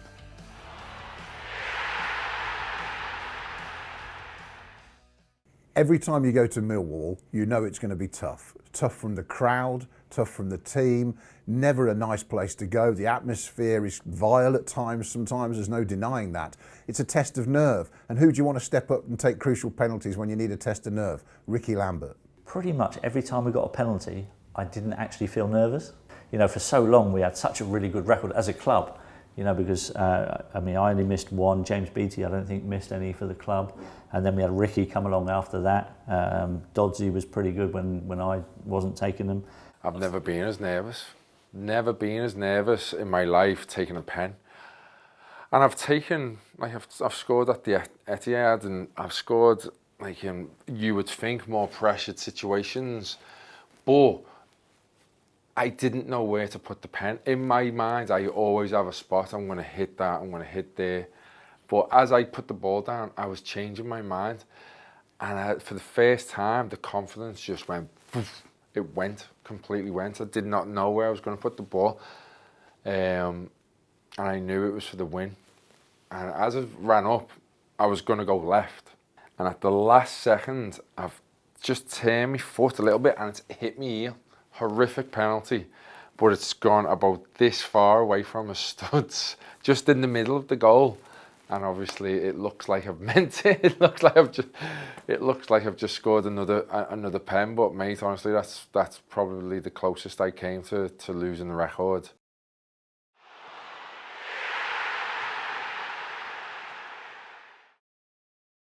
As Klein plays it down this right wing, Saints playing from left to right as we look down. Their fans opposite us on the other side of the pitch as Jakupovic clears his average. Wanyama tries to shoot from distance. Oh, we've had another remarkable start to a game! A goal that, you know, not a goal source that you would pretty much associate with somebody like Wanyama as a player in the position that he played, but yeah, what a strike that was. I mean, not great play from the goalkeeper naturally, but you know, there's still a lot of work to be done, and to strike it first time, you know, didn't even have to take a touch, just use the pace of the ball to guide it back towards goal. And yeah, certainly the goalkeeper will be embarrassed about it, but you know, it's a wonderful strike at the same time. There was a period of time then when he was in the team when Saints really competed incredibly well against the top big six teams, if you like. And he was a huge part of that. Those were the games that you really knew Victor was going to come into his own. Against some of the lesser teams, sometimes, you know, a bit less so. But against those big teams, he was so good at shielding the defence, neutralising some really top quality players. He was just an absolute sort of defensive midfield colossus for Saints, and just such a good player to have when you were playing those real big teams.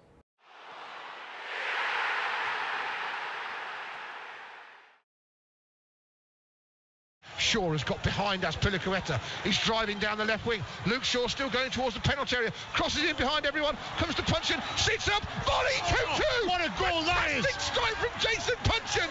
That game at Chelsea showed him at his best. That's a tough team to play. A Benitez Chelsea competing at the top of English football for a number of years by then, backed by their mega money, and to come back from being behind at Stamford Bridge showed Luke at his best, surging forward down the wing. It's a great delivery from him, and Punchin's touch, control and hit was just wondrous.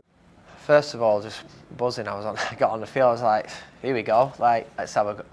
And then obviously that sits up so nice for Punch, and the quality he had on his left duke, he just bam again strikes it so clean, crisp. Keeper had no chance, and I think at that time, obviously, big result. Off the back of that game, Nigel goes and Maurizio comes in.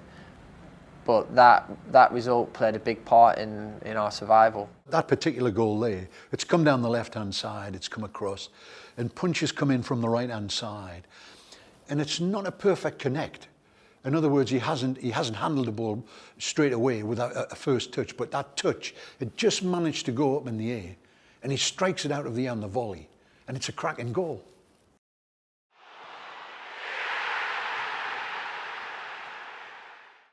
So Ward-Prowse is over this, and it's in a good position for him with his right foot. It's left of centre, about 8 yards outside the penalty area. Should be able to get it up and down. He takes it, and he does get it up and down! And James Ward-Prowse scores again for Southampton! As everyone's seeing today, he's the best free kick taker in the league, and it doesn't surprise me, to be honest. I can remember from very early on with James, seeing his technique, I just thought, woof, you can get some power into that. And he could get the dip as well.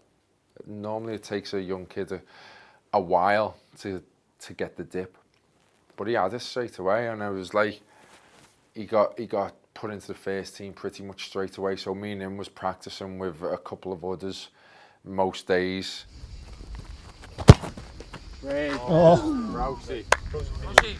And it was pretty clear to see straight away that he had a special technique of striking a ball full stop, but especially free kicks, it was unbelievable, because he could keep the dip, but the pace was there as well. It was, and then obviously over the years, I think his confidence came, and I tried to help him and give him advice as much as I could.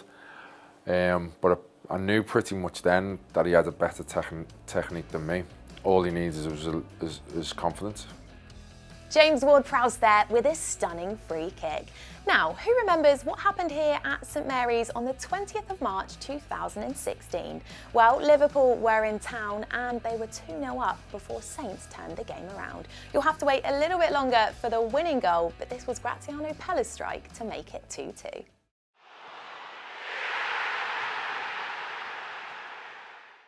Hits a long ball looking for Pella. Can they get around him? It comes down for Davis, into Shane Long. Good touch for Pella. Pella onto his left foot. He shoots! He scores a brilliant goal! Those are the days that you remember, I guess, when you follow Saints, and Graziano Pella's goal against Liverpool. I mean, I think Stephen Davis plays it in. Shane Long kind of off balance lays it off, and then Graziano puts it onto his weaker left foot and bends it in the corner, and then in that way that you expect of Graziano, he kind of wheels off to celebrate in front of his adoring public with not a hair out of place on his head, and despite having been roughed around for a while and perfectly manicured facial hair and just looking, you know, $1 million like he always did. Some players don't handle, they can be really good players, but they don't handle pressure games particularly well. I think that particular goal, under the circumstances, he receives it on the edge of the box. And again, it's a typical striker's goal. He struck it on the turn, caught people by surprise, caught the goalkeeper, and he surprised me as well. He was on the turn, and again, he gambled and got away with it. And those are goals where you surprise the goalkeeper. The goalkeeper might be reading the game, expecting something else, but you catch him. And if he's not alert, like he did there, again, another good goal.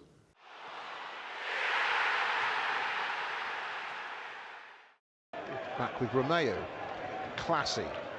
Ward-Prowse has come off that right side. Lets the booth out, 30 yards out, lines it up, left-footed. Oh, what a strike! What a goal that is! Sofiane's got so much ability. From the day he walked in, it was just so blindingly obvious this guy had something very, very special. And the question has always been, can he produce it regularly enough in the Premier League? But when you see some of the goals he's scored, I mean, they are absolutely top draw. And it's just always been the consistency. Can you keep getting it out of him week in, week out against different types of opponents? But the goal against Middlesbrough, he scores, he's cut inside, he's got it on his left foot, and it just goes to show kind of the ability he's got, that he can just sort of set it outside the post, curl it back in from 25 yards. Yes, the keeper is kind of gesticulating, I think, after it's gone in, that I couldn't see, but it's still such a precise finish, and it's so technically difficult to achieve it, and there's no guarantee the keeper even would have got there had he even seen it, because it was so sweetly struck by Sofiane, and it's just a great example of what he can bring to the team. Okay, our next two goals actually belong to the same player. That man is Jonathan Fort. He was the super sub that got Saints League One promotion back on track. 2-0 down at home to MK Dons before 2 goals in 2 minutes turned the game around. Goals number 34 and number 33 belong to Jonathan Fort.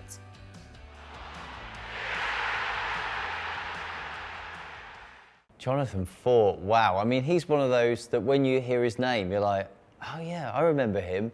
Jonathan Fort was a player who never really had the impact that the manager brought him in for, in all honesty. He hadn't really had too many opportunities to sort of have an impact, if you will. We were obviously flying.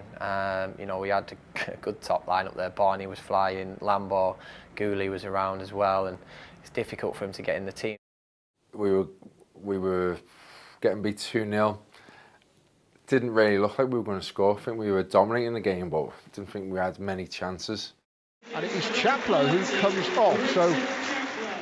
You never want to come off, but you know, when within 5 minutes or whatever it was, he's tapped 2 in, and we needed that result big time. I'm very thankful for him at the time. Left-hand edge of the penalty area, good cross towards the front. It might fall for Ford, and his first touch of the game. Jonathan Ford, volley Saints back into the match. Lallana brings the ball down on the edge of the box. He's allowed to bring it down. He's got Harding on the overlap. Harding to the byline, low across the 6-yard area, and Ford scored again. It's remarkable at St Mary's. 2 touches, 2 goals, 1 minute. Jonathan Ford, what an impact that is. Yeah, it was pretty incredible, to be honest. It was yeah, just out of nowhere. He's popped up in the right spaces. Got his first one, great finish, left foot, and then second one. And to see it go in, obviously I enjoy seeing anyone score a goal, but it was really special that time because he'd been in and out of the team. He wasn't playing that much. And then to get that moment, it was brilliant, and I was made up for me. Like, you could see in his celebration how much it meant to him. It was us, I think, Peterborough and Huddersfield fighting it out at the top, and just no one lost for like ever. We'd win. We'd check the fixtures after the game, and everyone had won again, and we was like, here we go again. So massive result, because I think if we lose that game, definitely lose momentum. Whereas it was, obviously, we kicked on from there, and we never looked back. I think it was an important moment for Saints. Had they lost that, you worried kind of where their season was heading and if it was going to be having to try and get through the playoffs, which is not what anybody wanted out of that year. But kind of the momentum that gave them and the springboard really, I think, pushed them forward to get over the line and get up automatically.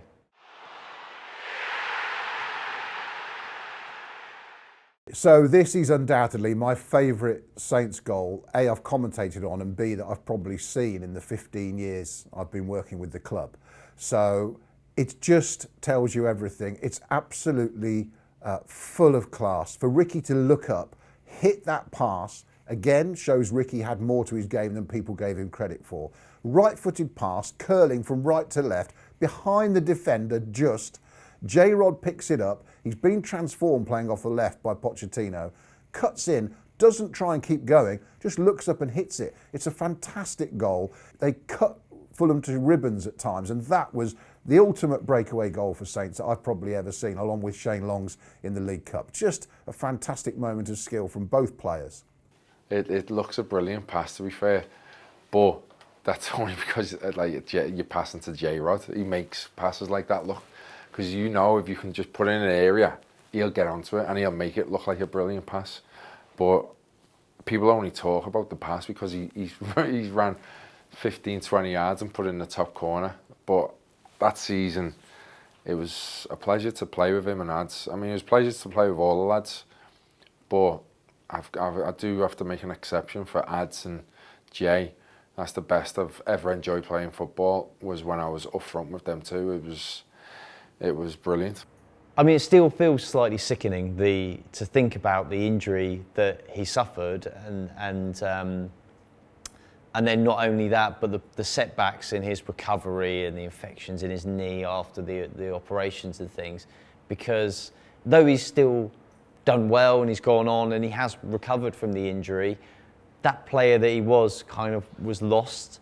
He's still got the technical ability to be able, because he's so good, to be able to play, but actually that real speed, that real oomph, and the trajectory he was on. I mean, I remember speaking to people I knew at the FA who were saying he was 100% on the plane for the World Cup, and just a few months before he gets that injury. And that's the trajectory he was on, and that was just such a shame for a player who was as good as he was and sort of had completely felt like he had the world at his feet.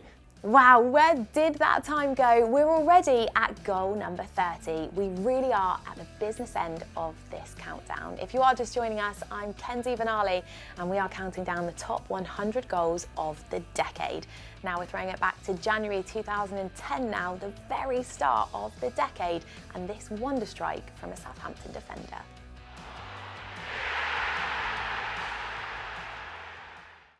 Will slot it through to Barnard, left side of the Ipswich penalty area. Nice lay back to Mills, first time cross, headed away by Macaulay. That's falling for Wayne Thomas, crowd encouraged a shot. Thomas goes the goal! Oh! Screamer! Oh my God. He was one of the players like me that was taking a lot of stick for not scoring a lot of goals. Never thought that he was a defender, obviously, but he had that technique on the half volley there, was unbelievable.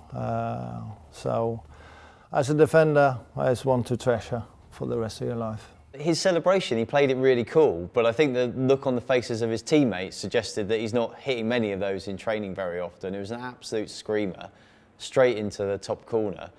Wayne Thomas was a kind of a big, bulky defender in that real traditional sense of the word when Saints were down in the Championship as well, a real big bruiser type. So you weren't really expecting him to get forward and stick it in the top corner with the outside of his right foot from 25 yards.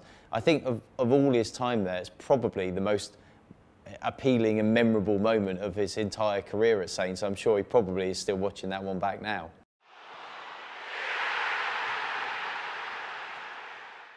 When you have a job like mine, there are moments you always remember. You know, I will obviously be pleased that I've commentated on the fastest Premier League goal ever that Shane Long scored.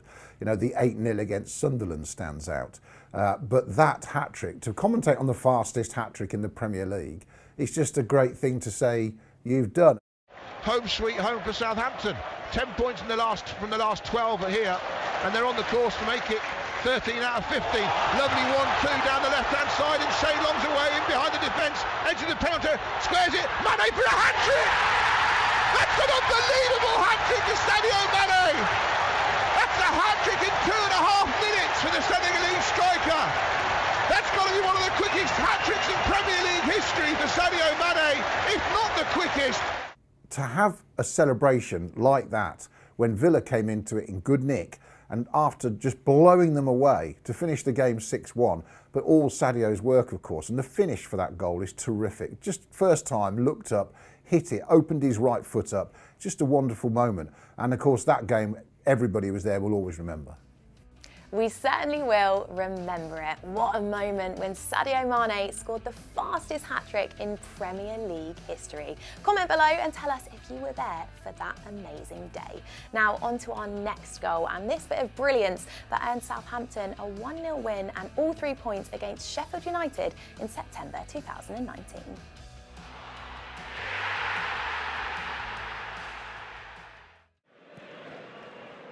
Now, poor pass from Sheffield United, and Adams has got the ball round Norwood. There's all sorts of yellow card going on there, but he's still going, Jenipo. Oh, it's brilliant! Oh, what a goal! Moussa Jenipo's done it again, out of nothing! Moussa Djenepo's goal at Sheffield United, just so exciting. Get your head down, take on players, beat them, you're like leaving them like almost lying on the floor. You're just skirting around them with such ease. And then an absolutely clinical, top draw finish. Just such an exciting player and such an exciting goal. It was not easy, but I stay on my feet to take ball to dribbling and to make good finishing. And after I go to celebrate with a teammate, my teammate. Before the game, I speak with Jan Valery.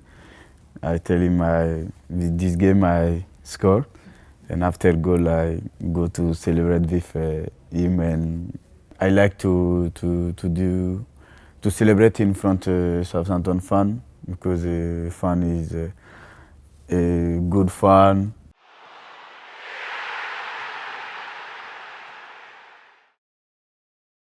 Richard Chaplow over the top. Billy Sharp stayed onside. The flag stayed down. Puncheon now. A couple of little step-ups. Puncheon! Oh, what a goal! Super talented. See it there in that goal. Score them all day in training, along with putting everyone on the backside regularly with his chops and whatnot, and more than capable of scoring goals like that. And it wasn't his only one. He obviously scored like that. So yeah, a couple of touches, bish bash, bosh, in it goes. Off the thigh, little juggle, left foot volley. Do you know what I love about it? You know it's a good goal when the goalkeeper doesn't even bother diving. He just stands there and goes, actually, that's too good. I can't even get anywhere near that. Yeah, one of Jason's highlights in his Southampton career, without a doubt, alongside coming off the pitch to go to the toilet, probably.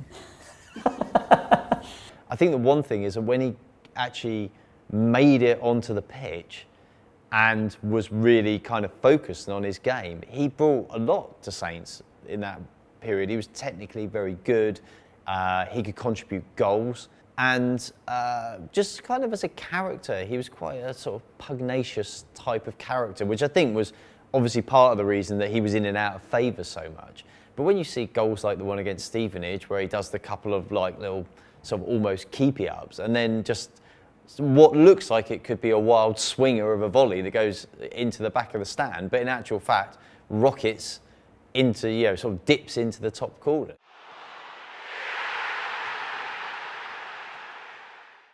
From this near side, the Serbian puts his hand up to signal. Plenty of movement in the box. Curls it in. Ospina stays on his line. It comes back out all the way to Klein. Will he hit it? He will. Drills it! Oh my word! You do not see many of them in a season. Well, that goal out of them all, that is what I call a humdinger. It's come over from a corner. It's been defended well. He's come from a full-back position, but rather deep. And he gets onto the ball, and just out of the blue, I remember that goal very well, he hit it. and it was like a cannonball coming out of the cannon, and it hit the back of the net before the goalkeeper moved. It was a tremendous goal, but a goal that was just totally unexpected. Right, Saints fans, 25 more goals to go. Which do you think will be the winning goal, and which goal has been your favourite? Right, let's continue the countdown then. Number 25 belongs to Tadinari Lee. This was his only league goal for Southampton, but it certainly was something special.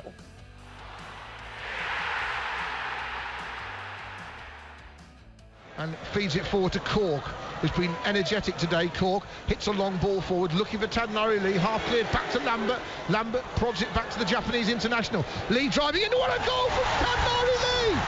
I know what it's like to score a one and only goal, so and you know mine was a header, but Tadinari Lee's finish there, that was absolutely incredible. Tadinari Lee showed flashes of being a player that actually you would really want, but in the end it didn't quite happen. And the goal that he scored, I mean, it sort of kind of goes down in history as one of those sort of random I was there moments where he picks up the ball, left-footed, pings it into the opposite top corner, does the full celebration, and everybody's like, wow, this guy, I mean, wow, this is what he's got in the locker. And then it's like, well, we didn't really see much more of that. In that one, he's got himself shifting it onto his left, and that famous celebration.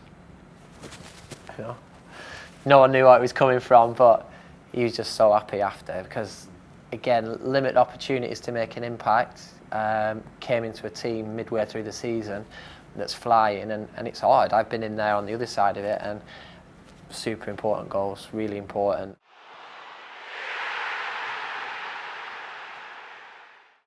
Beat them in the League Cup, lost at home, lost away in the league by that late goal, and Mane trying to use his pace. Chesney's come a long way and he's not got there. Mane from the right, curls it. Oh, how's he done that? He is one of those special players. He's become one of those special players. His ability today, we were lucky to have him for a few years at this club. Obviously, we saw what he could do for us, and now he does wonders for Liverpool. That goal, if you saw somebody score that goal in Brazil, people would rave about it. They would say, he's going away from goal, he's on the dead ball line, he turns, there's nothing on, and he gambles, believes in himself, shows the ability, and whips the ball in. I actually believe he's going for that. The defender might have got a touch, but never mind. I still think that ball would have gone in. But to get to the byline, it's such an acute angle where you haven't really got support, and you take a gamble. The technique and the ability to deliver that was quite phenomenal.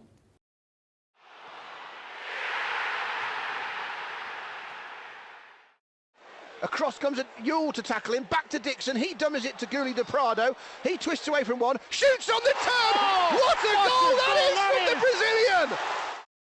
Gulli de Prado, well, we talk about cult heroes. I think that man falls very squarely into that category. A massive character around the club when he was at Saints, just kind of an exciting, upbeat, irrepressible type of character. Gulli was an exotic signing, and that goal was an exotic goal. I mean, this sums him up really, doesn't it? A quick back heel past the player, turn and hit. It was a goal that really wasn't a League One style goal. It's a great strike, a clean strike, and if that had been in the Premier League, it would have been replayed many, many times. It's one of those goals lost in time really, because it was played in such a low-key game nationally.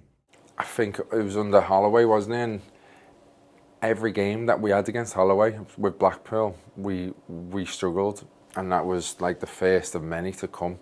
We managed to get the better of them. I'm not sure we got the better of them again after that.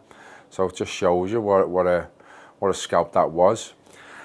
And I think you can see on the replay, I've passed him the ball and I'm literally bending over, holding my knees because I am that shattered. And then to see him hit the top corner from that distance was a massive relief, because like I said, last couple of minutes, game over, you can relax a little bit. And it was a great moment for him, and And it was, like I said, I think it settled that tie, it settled that game, which was brilliant.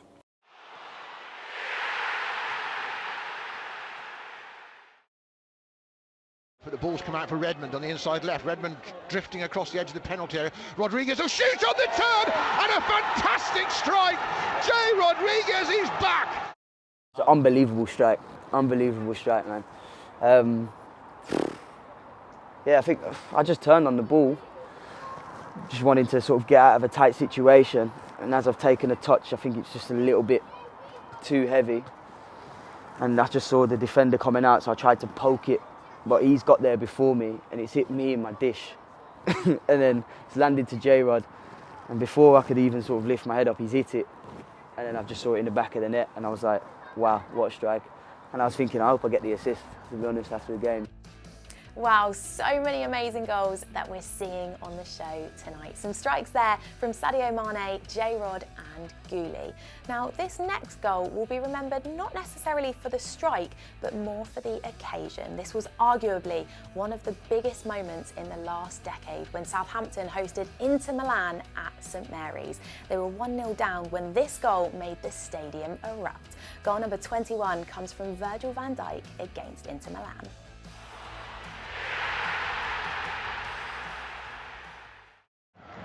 Corner comes in again from the left. This one's dangerous. Headed up in the air by Cardi. Still in the penalty area. Across it goes to Romeo. Chips it off the crossbar. Van Dijk on the follow-up. Southampton equalise. And Van Dijk scores. The captain of the night. A fantastic moment in the club's history, really, to have him to come and play here. You know, that was just a special time, and that all the fans that went out to Milan had such a brilliant time. Both games against Inter Milan are two things that I really remember. The surreal nature of turning up at the San Siro, and you've covered Southampton Football Club all the way down through League One, and you've done your Hartlepool's of the world, and now, wow, we're at the San Siro. And then Inter Milan coming into Southampton. I remember all the excitement around just their players, their team, their squad. Such a giant in world football, European football, playing Inter Milan. And I remember the atmosphere in the ground that night was just absolutely electric, and disappointed to have gone a goal behind and obviously missing a penalty in the first half, but to show the character and resilience to come back into the game. When the equaliser went in, there was a real sense of kind of relief, because I think there was beginning to become a feeling of this just isn't going to be our night, this isn't going to happen. And when you've had the big build-up there was to that game, I mean, there's so much hype around that fixture just because it was such a significant night, not just for the football club, but for the city as a whole to be hosting something like that. There was kind of that feeling of, yeah, okay, the equaliser there, but Saints have played really well even up to that point. So I think there was a feeling that, okay, this is it now, we're going to go on and do this. And obviously Saints go on, get another goal, and it's just a magical night at St Mary's. Well, there we go, 80 goals down, and we're now into the top 20. The order of these has been decided by you, the fans. So what are we waiting for? Let's get cracking. This is the top 20.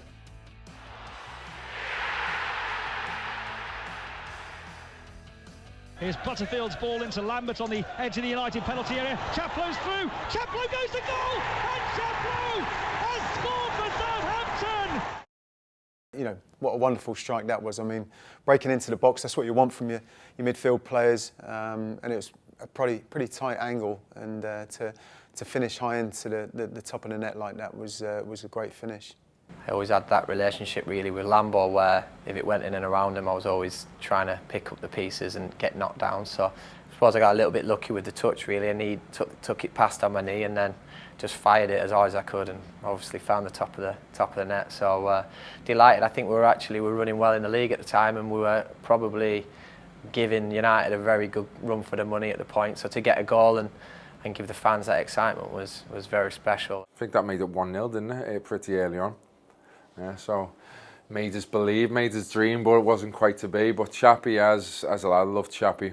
I think we had a party for him for his retirement a few months back in Manchester, and all the lads turned up, and it was brilliant.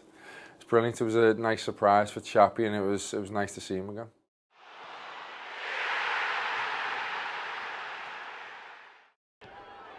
Decent ball in too. Lallana battling. Schneider in! What a strike! That's Morgan. It is. Wow. That is some strike, Morgan. He should have done that more often.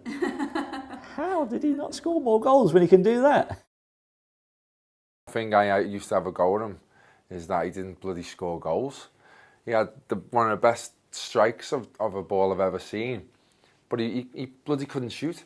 Whenever whenever it came to a shot, he would scuff it. But this one just showed you exactly the technique that he's capable of. He's caught it perfect. Morgan was excellent. The way that he went through the divisions and I thought he looked more comfortable each time we went up a division. And I think he got better the more that he played against better players. And I think that's a sign of a very good player. It was a shame that it didn't work out for him when he went to Man United, and obviously at Everton it's not really gone great for him. So I think he'll probably look back on his career and think, do you know what, my time at Southampton was probably when I played my best football.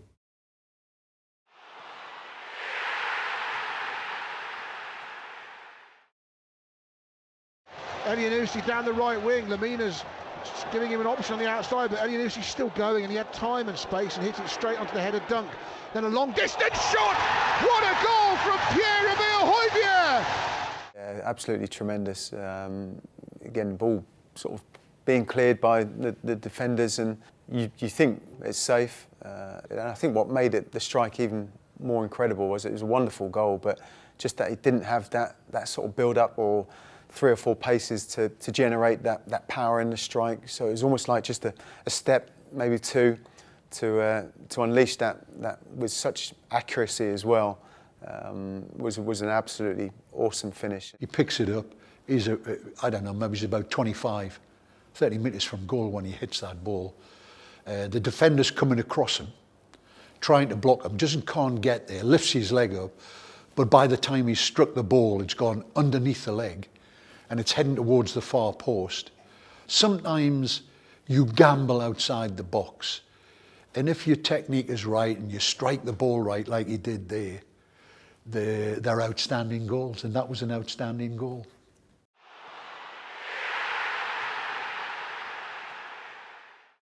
Unbelievable. I can remember the tension in that ground, that game. It was fierce, because obviously there was a bit of history with our manager, their manager, what got said, what didn't get said. A couple of final ones. Will it be you and Brighton fighting out the title, do you think, at the end of the season? Well, if they can keep with us, maybe. And we didn't do the Guard of Honour, which might have been a bit wrong of us not to do, but I think you could see in Atkin's eyes he wanted that win more than any win of the whole season.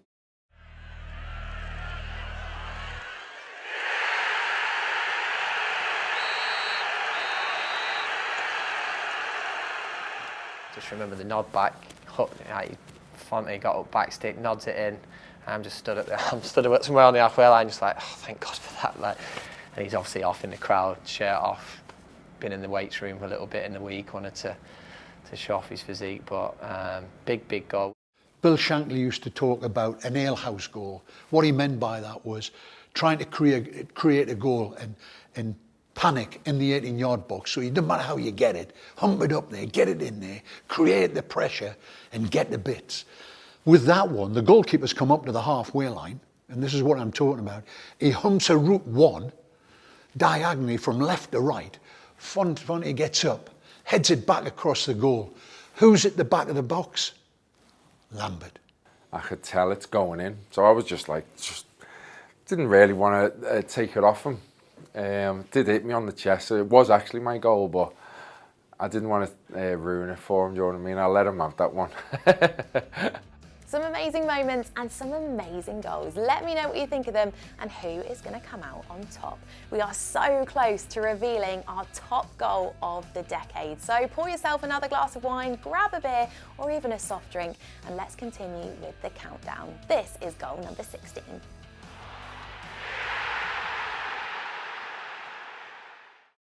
That game is one of the iconic, most famous games St Mary's has seen for me.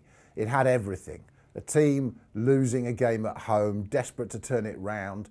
In the box, 12 yards out. Sturridge shakes the shot. Low hit, 2-0.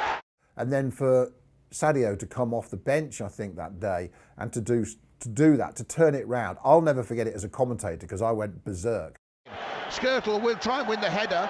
Ward-Prowse will try and get there first. He's done well. Pella gets it to Mane. Mane's in the box. Yeah, it's 3-2!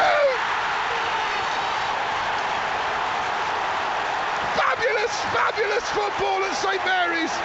What a comeback this is! Everyone went mad at St Mary's. It was Liverpool after all.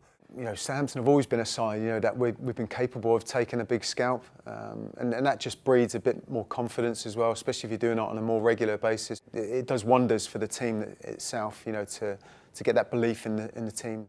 He doesn't even think twice. He has no hesitation, and he just plays the ball so quickly. Great confidence in his own ability, Mane. It was almost a perfect game. It was a film script of a game for Saints, and I would rank that in one of the top 5 matches that St Mary's has seen with Southampton playing. It was just a great thing, and for Ronald Koeman to be racing down the touchline, completely losing the plot, was just part of the magic of that moment.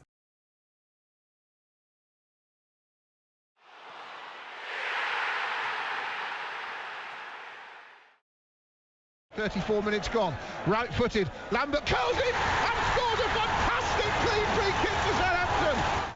I think, you know, as a supporter and as a player, I know what it was like playing in a team with Matt Lettiz. You know, if ever you got a free kick in and around the box, or even like Rickie's one on this occasion, you know, sort of a good 30-odd yards out, you always had a belief. I think we was on a 3-game winner streak. I don't know whether that was the 3rd or 2nd. I think we'd beaten Liverpool the game before. But yeah, I've been practicing free kicks, and like I said, I was in a Hall of Fame form, and I knew if I got it over the wall, the way I used to take it, it used to bend, keep on bending and speed up as well. And I think that's what beat Czech in the end. It was, it was one of my best. No surprise really when he did step up and deliver with a strike like that, and almost makes it look really easy when it's actually really tough to score from that sort of distance. Working with Anna Blackmore at BBC, I said to him that this guy will get selected for England. And when we put that out on air, I think we got a lot of laughs and a few comments as if we didn't know what we were talking about. Shortly later, he was selected.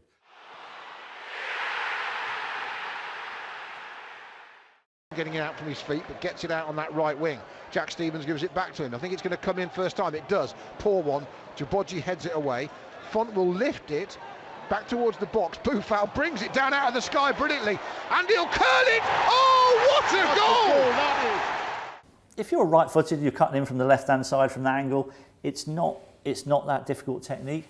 I think the thing you have to do, you've got to be brave enough to set the ball out beyond the post, waiting for it to curl back in, and that's kind of, I think he's got that bravery about him. He doesn't mind looking a fool if something doesn't come off, and that's kind of one of the things you have to have if you're going to score goals like that. Well, I think for any of us now that have seen Sofiane for some time, you know, it's no surprise. I mean, the touch is just ridiculous in the first place. You know, to just kill the ball like that when it's, you know, coming across him and from such a height as well was a fantastic piece of skill. Then the finish as well just, you know, took it to another level. I mean, it was probably the one place that he was only capable of scoring, past the keeper from that angle. So yeah, the touch plus the finish, I think, just goes to show that it was a goal worthy of winning a cup tie.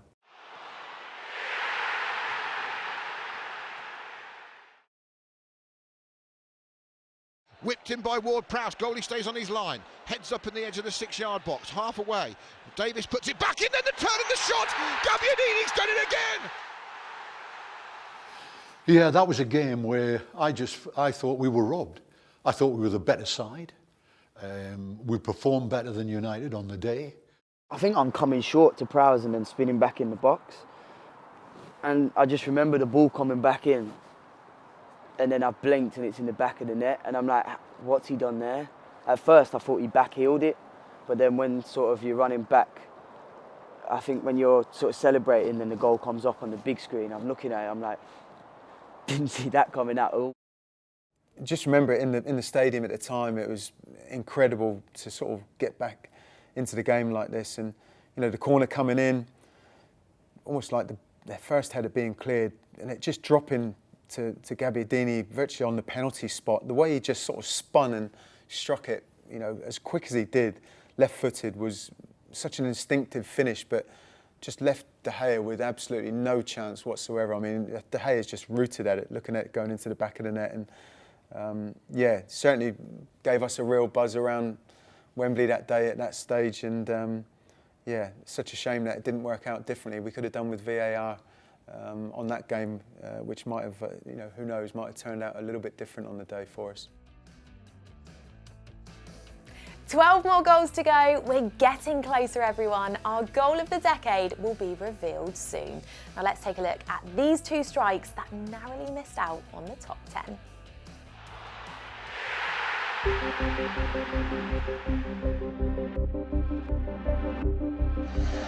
Stoke City already down. A winner tonight sends West Brom with them. Who will be the 13 that drops out of the Premier League? Just remember being really tense, you know, like just knowing, you know, the position we were in, and you know, Swansea were desperate for points as well. Comes inside, Olsen will curl one. Brilliant save by McCarthy. If you think about the actual impact of survival in the Premier League, there is a real impact to everyday lives, to staff jobs, to players, to fans, you know, to the city, the business it brings in. So when you talk about crucial goals for Saints, that goal stands out above most of them. Here comes the corner from Tadic, the outswinger. It is again Fabianski on his line. It's over everyone, but it's headed back into the box. Romeo nods it down. Volley from Justin saved. Gabbiadini! Gabbiadini! The ball under the net, and Gabbiadini celebrates past the goalkeeper. Southampton have the lead with 18 minutes to go at the Liberty Stadium.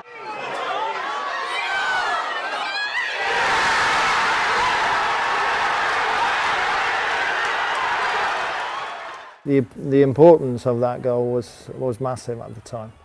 Gabby obviously got it over the line, and it was more about getting the goal there than anything else. Ball was getting knocked around a little bit, some good headers being won, but I guess just typical of Manolo to react and pounce on a ball that's bouncing around the box and put it in the back of the net, and then just absolute chaos and celebrations in front of our supporters, which was brilliant memory. It's got into the box, you don't know what's going to happen. It's like a ping pong table, the ball drops down and it's who's first to the ball. But who's first to the ball? What did I say to you about Gabbiadini earlier on? He's the one that could spot little situations, half turn. Who gets to the ball first? Gabbiadini. A vital goal, keeps the club up, and again, a typical Gabbiadini goal.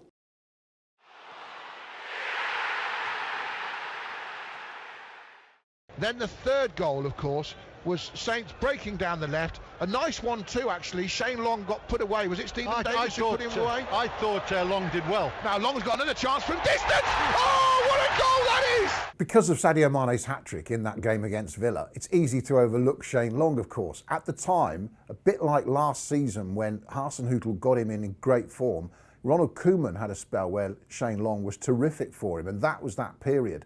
And to score a goal so outrageous in a game like that, he's fully 35 yards out, and he's not just lobbed it, he's curled it, hit it well, keeper scrambling. It's a great finish that could easily be overlooked and forgotten in the midst of Mane's great hat-trick.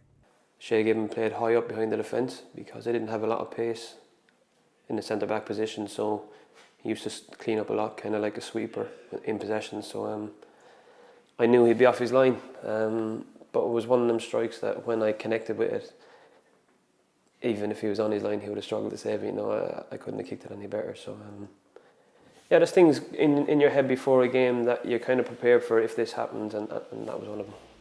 We've made it. The top 10 goals are here. So remember to keep commenting, tell us where you're watching and what your favourite goal has been from the last 10 years. A new decade is just around the corner, so we wanted to look back at the top 10 goals from the last one. Here we go then. This is goal number 10.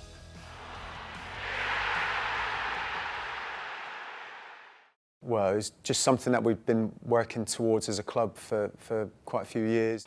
Then that was the pinnacle of my desire and hunger. Well, there was no more surprising piece of team news than that which broke letting us know that Rickie Lambert wasn't going to start the game. And then, bang, you're on the bench.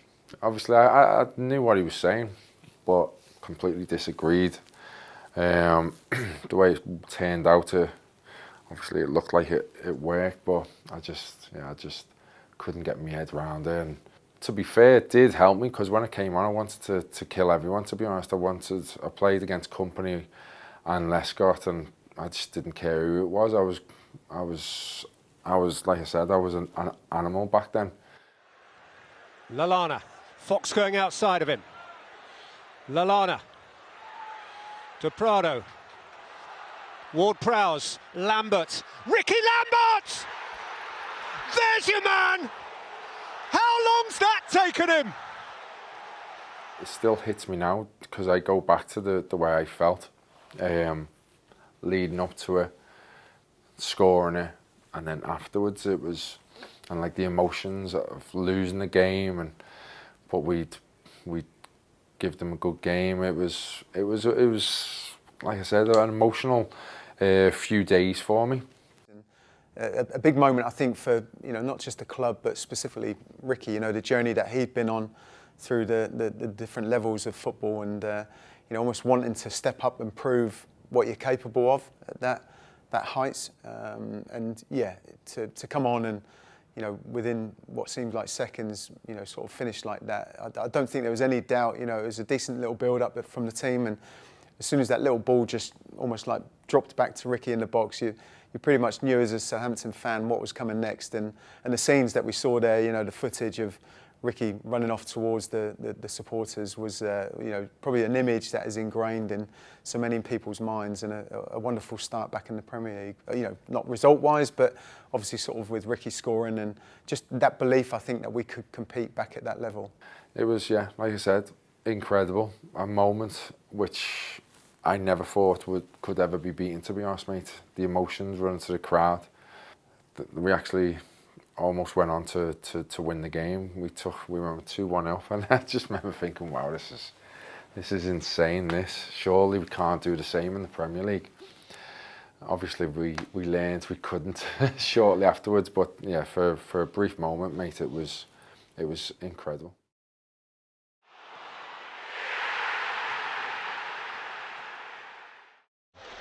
Now, Ward-Prowse from about a yard outside the D, slightly left of centre, looks up, curls it, and gives Southampton the lead!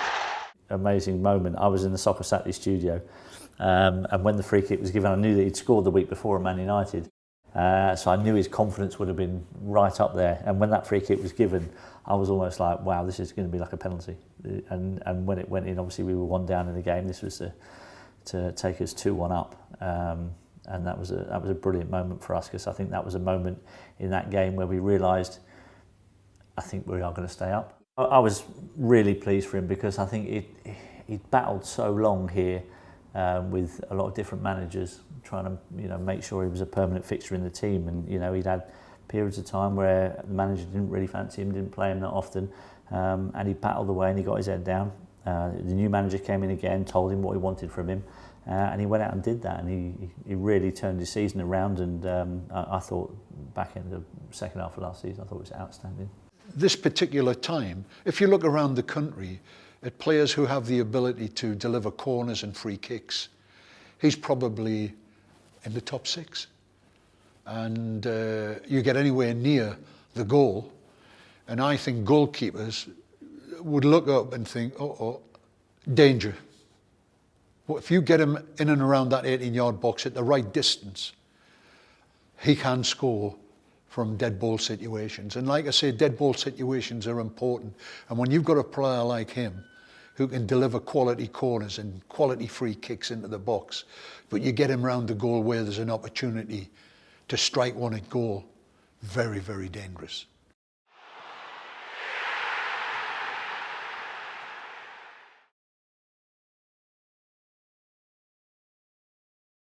As Lallana spins away from trouble, has the ball down the inside left, great feet, he's gone past 3 players into the box, brilliant play, oh what a goal from Adam Lallana! What a goal that is! What a way to celebrate your call up to the England team! For him to get in the England squad's a big moment, and then to keep producing. Obviously the pressure's on then to keep producing, and then he goes on the pitch against Hull, St Mary's, and scores just an amazing goal where he's sort of taking on players, beating players, and then a tremendous finish. And it's just sort of typifies in my mind that sort of very special period for Saints. You've got the multiple England players, they're all on form, they're all delivering, and that's just really, really a tremendous time for the club. Adam Lallana had a slightly frustrating first season under Pochettino, being hauled off, subbed off quite regularly in that first half season that Maurizio was in charge. That summer of 2013, he added some pace to his game, an extra fleet of foot, which meant he took players on more, got round the back more, and he became the player that, of course, eventually Liverpool and England took notice of. But that goal against Hull tells you everything about Adam Lallana. Working in tight spaces, great feet, and that goal epitomises the extra bit to his game that he brought that summer before. And it's just a wonderful individual finish, and a moment I remember specifically of real pleasure commentating on at the time. 7 more goals left, not long to go. Let's keep this pace going. Let's take a look at goal number 7.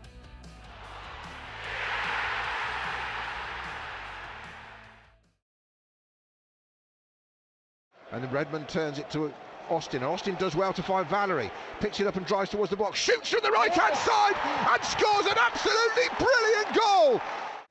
Jan Valerie, don't shoot from there. Oh, what are you doing? Oh, hang on.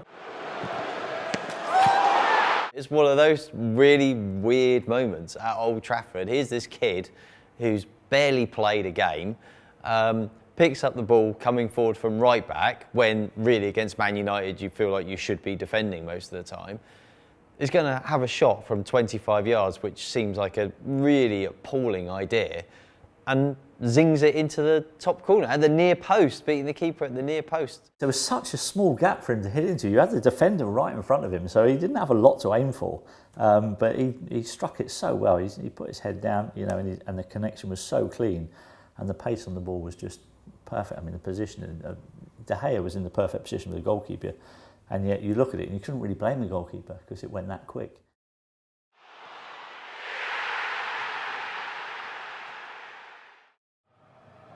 I think I tried that technique a few times, the games leading up to it. I would always have a look at keepers from the first minute just to have a inkling of whereabout they stand, just in case anything, the ball drops or I might have a chance from the halfway line.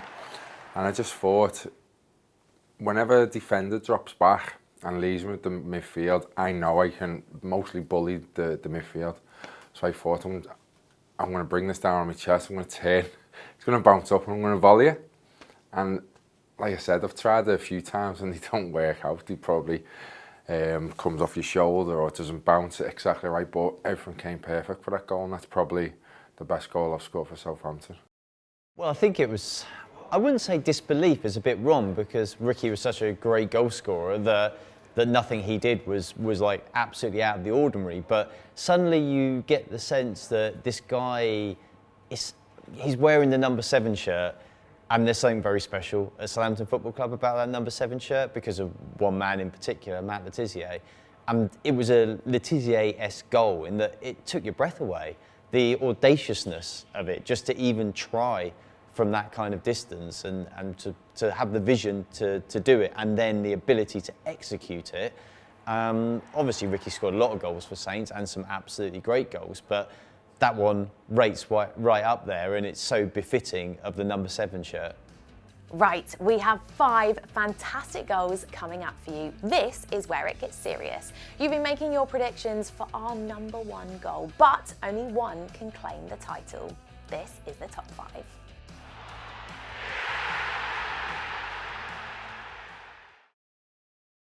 Lallana, cushioned header forward. Saints are breaking now. Osvaldo down the left. Company is recovering. Good first touch from Osvaldo. Nips it inside Company. Back outside him. Into the box. Still going down the left. Curls it. What a fantastic strike by Danny Osvaldo. Danny Osvaldo. Where do you start?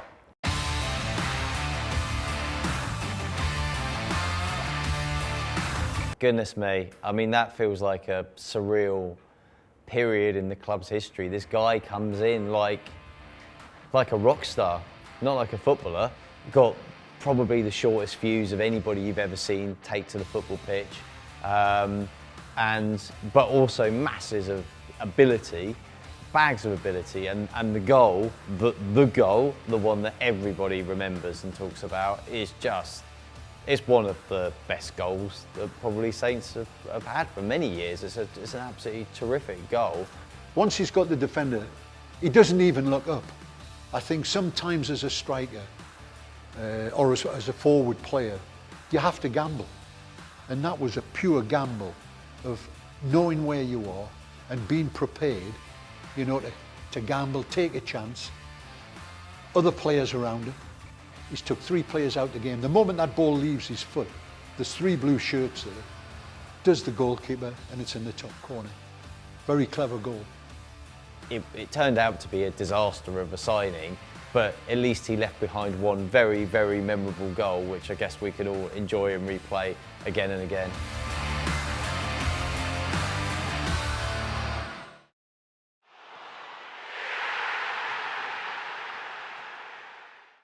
Classy central, 35 yards out, chips it to the corner of the box. Davis nods it down for Bertrand, has time for the cross. Per Mertesacker clears it, only as far as Martina, who drills it! Oh, what a goal that is! Where did that come from? Well, yeah, so this is Cuco Martina against Arsenal. Bertrand's ball in from the box, half cleared out, or Arsenal would have... That's incredible, isn't it?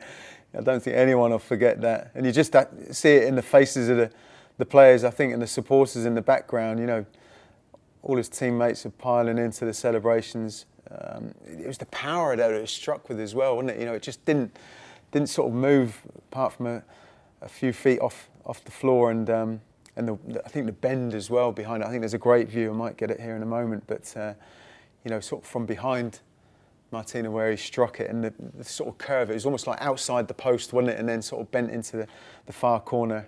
Unbelievable. And on the outside of the foot, special technique, and have the confidence to just go for it at that length, far from goal, is a wonder strike that you will probably achieve maybe once, maybe twice in your career.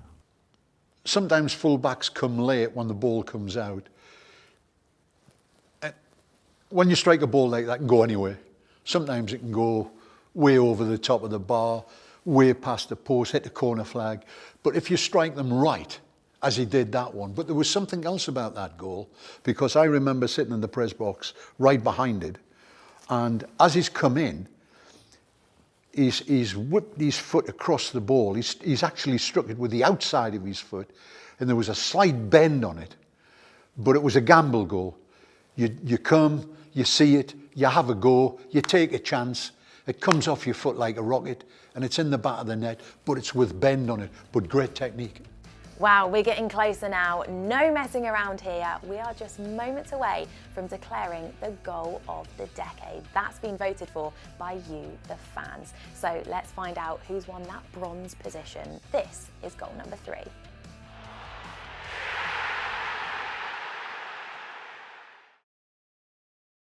Saints attack down the right, curled in from Shane Long. Pella nods it down, then the over acrobatic killer. What a goal that is!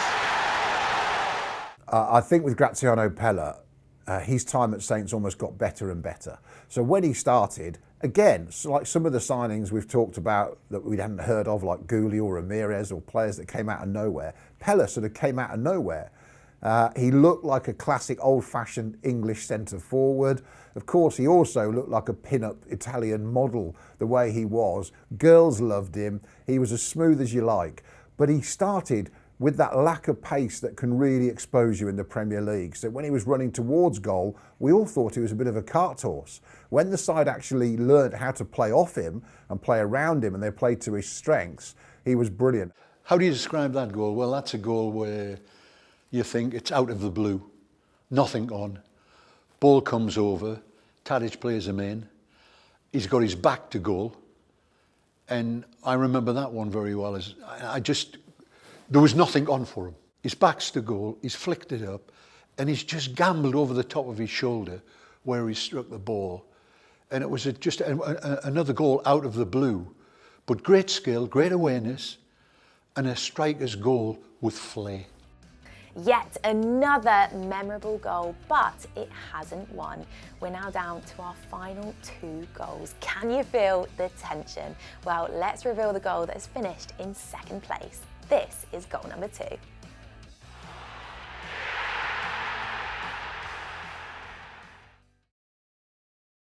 Corner on the right.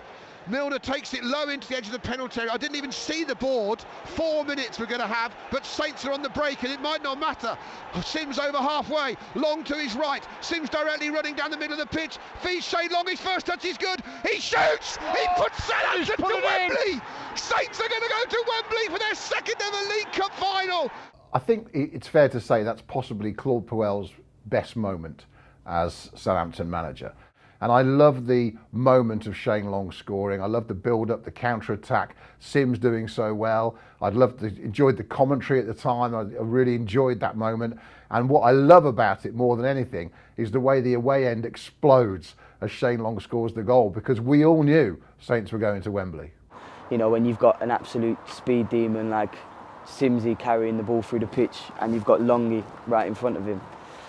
And not many people are catching either of them, so you know, when that ball went in, I remember jumping up off the bench, you know, just buzzing that we was going to a cup final. It was a long run from your own box. I'm back defending corners, so sprinting forward, hoping the ball would come to me. Nearly was overpassed into me, managed to get my toe on the end of it and settle the ball, and yeah, struck it into the far corner. Yeah, it was just brilliant because that put us 2-0. We knew at that moment, with 2 or 3 minutes left in the game, that we were in the final. Went to Anfield and won, and yeah, it was massive. That's probably, I was close to crying when that goal went in. I really was, and I had to obviously gather myself because a couple of minutes later I'm live on telly talking. But it just gets you. And what gets me, I think, as well, is when I see the goal go in, not only do I celebrate, but I love watching the fans celebrate and seeing their reactions of what it means to them. And then that sets me off a little bit.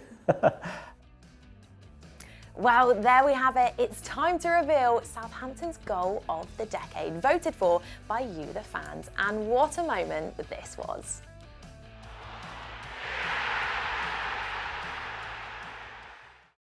As Lamina has an air kick inside his own half, puts his side in a bit of trouble. Tony Pulis is sure he should have had a free kick for Lamina's subsequent challenge on Rondon. Didn't get it, and Boufal breaks. He could win us the game. Does brilliantly, goes past 3 players, still going Boufal, looks for help, Boufal shot! Oh my word! That's one of the best goals I've seen. He's ran from his own half, he's kept the ball, he's ran through into the half, headed towards the box, managed to get in the box and actually finish it off. What you've got to bear in mind, that to receive a ball where he did and then to get to the other side of the 18-yard box, he's running out of steam. You know, he's running out of energy. And yet somehow he was able to keep his mentality and his calmness to finish it off. That is a terrific goal. I think he lost the first defender, you know, turned him inside out, and then it was like setting off on that direct run.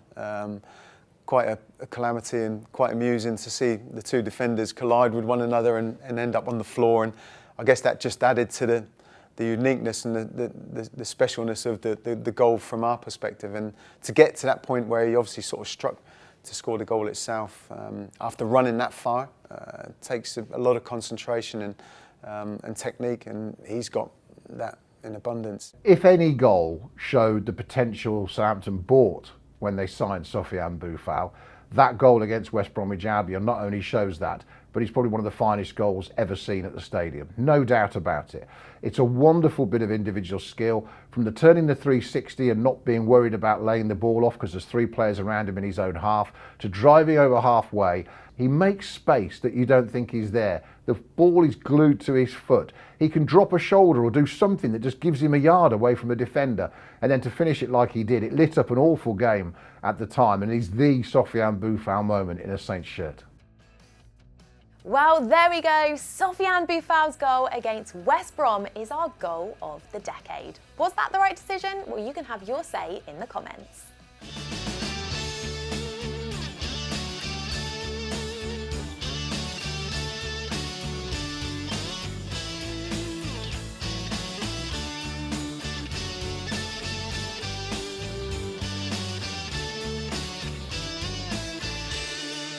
If you've missed any part of our countdown, you'll be able to watch it over again on our YouTube channel. But that's it from us tonight. Thank you so much for watching. We hope you have a fantastic New Year's Eve. We'll see you in 2020.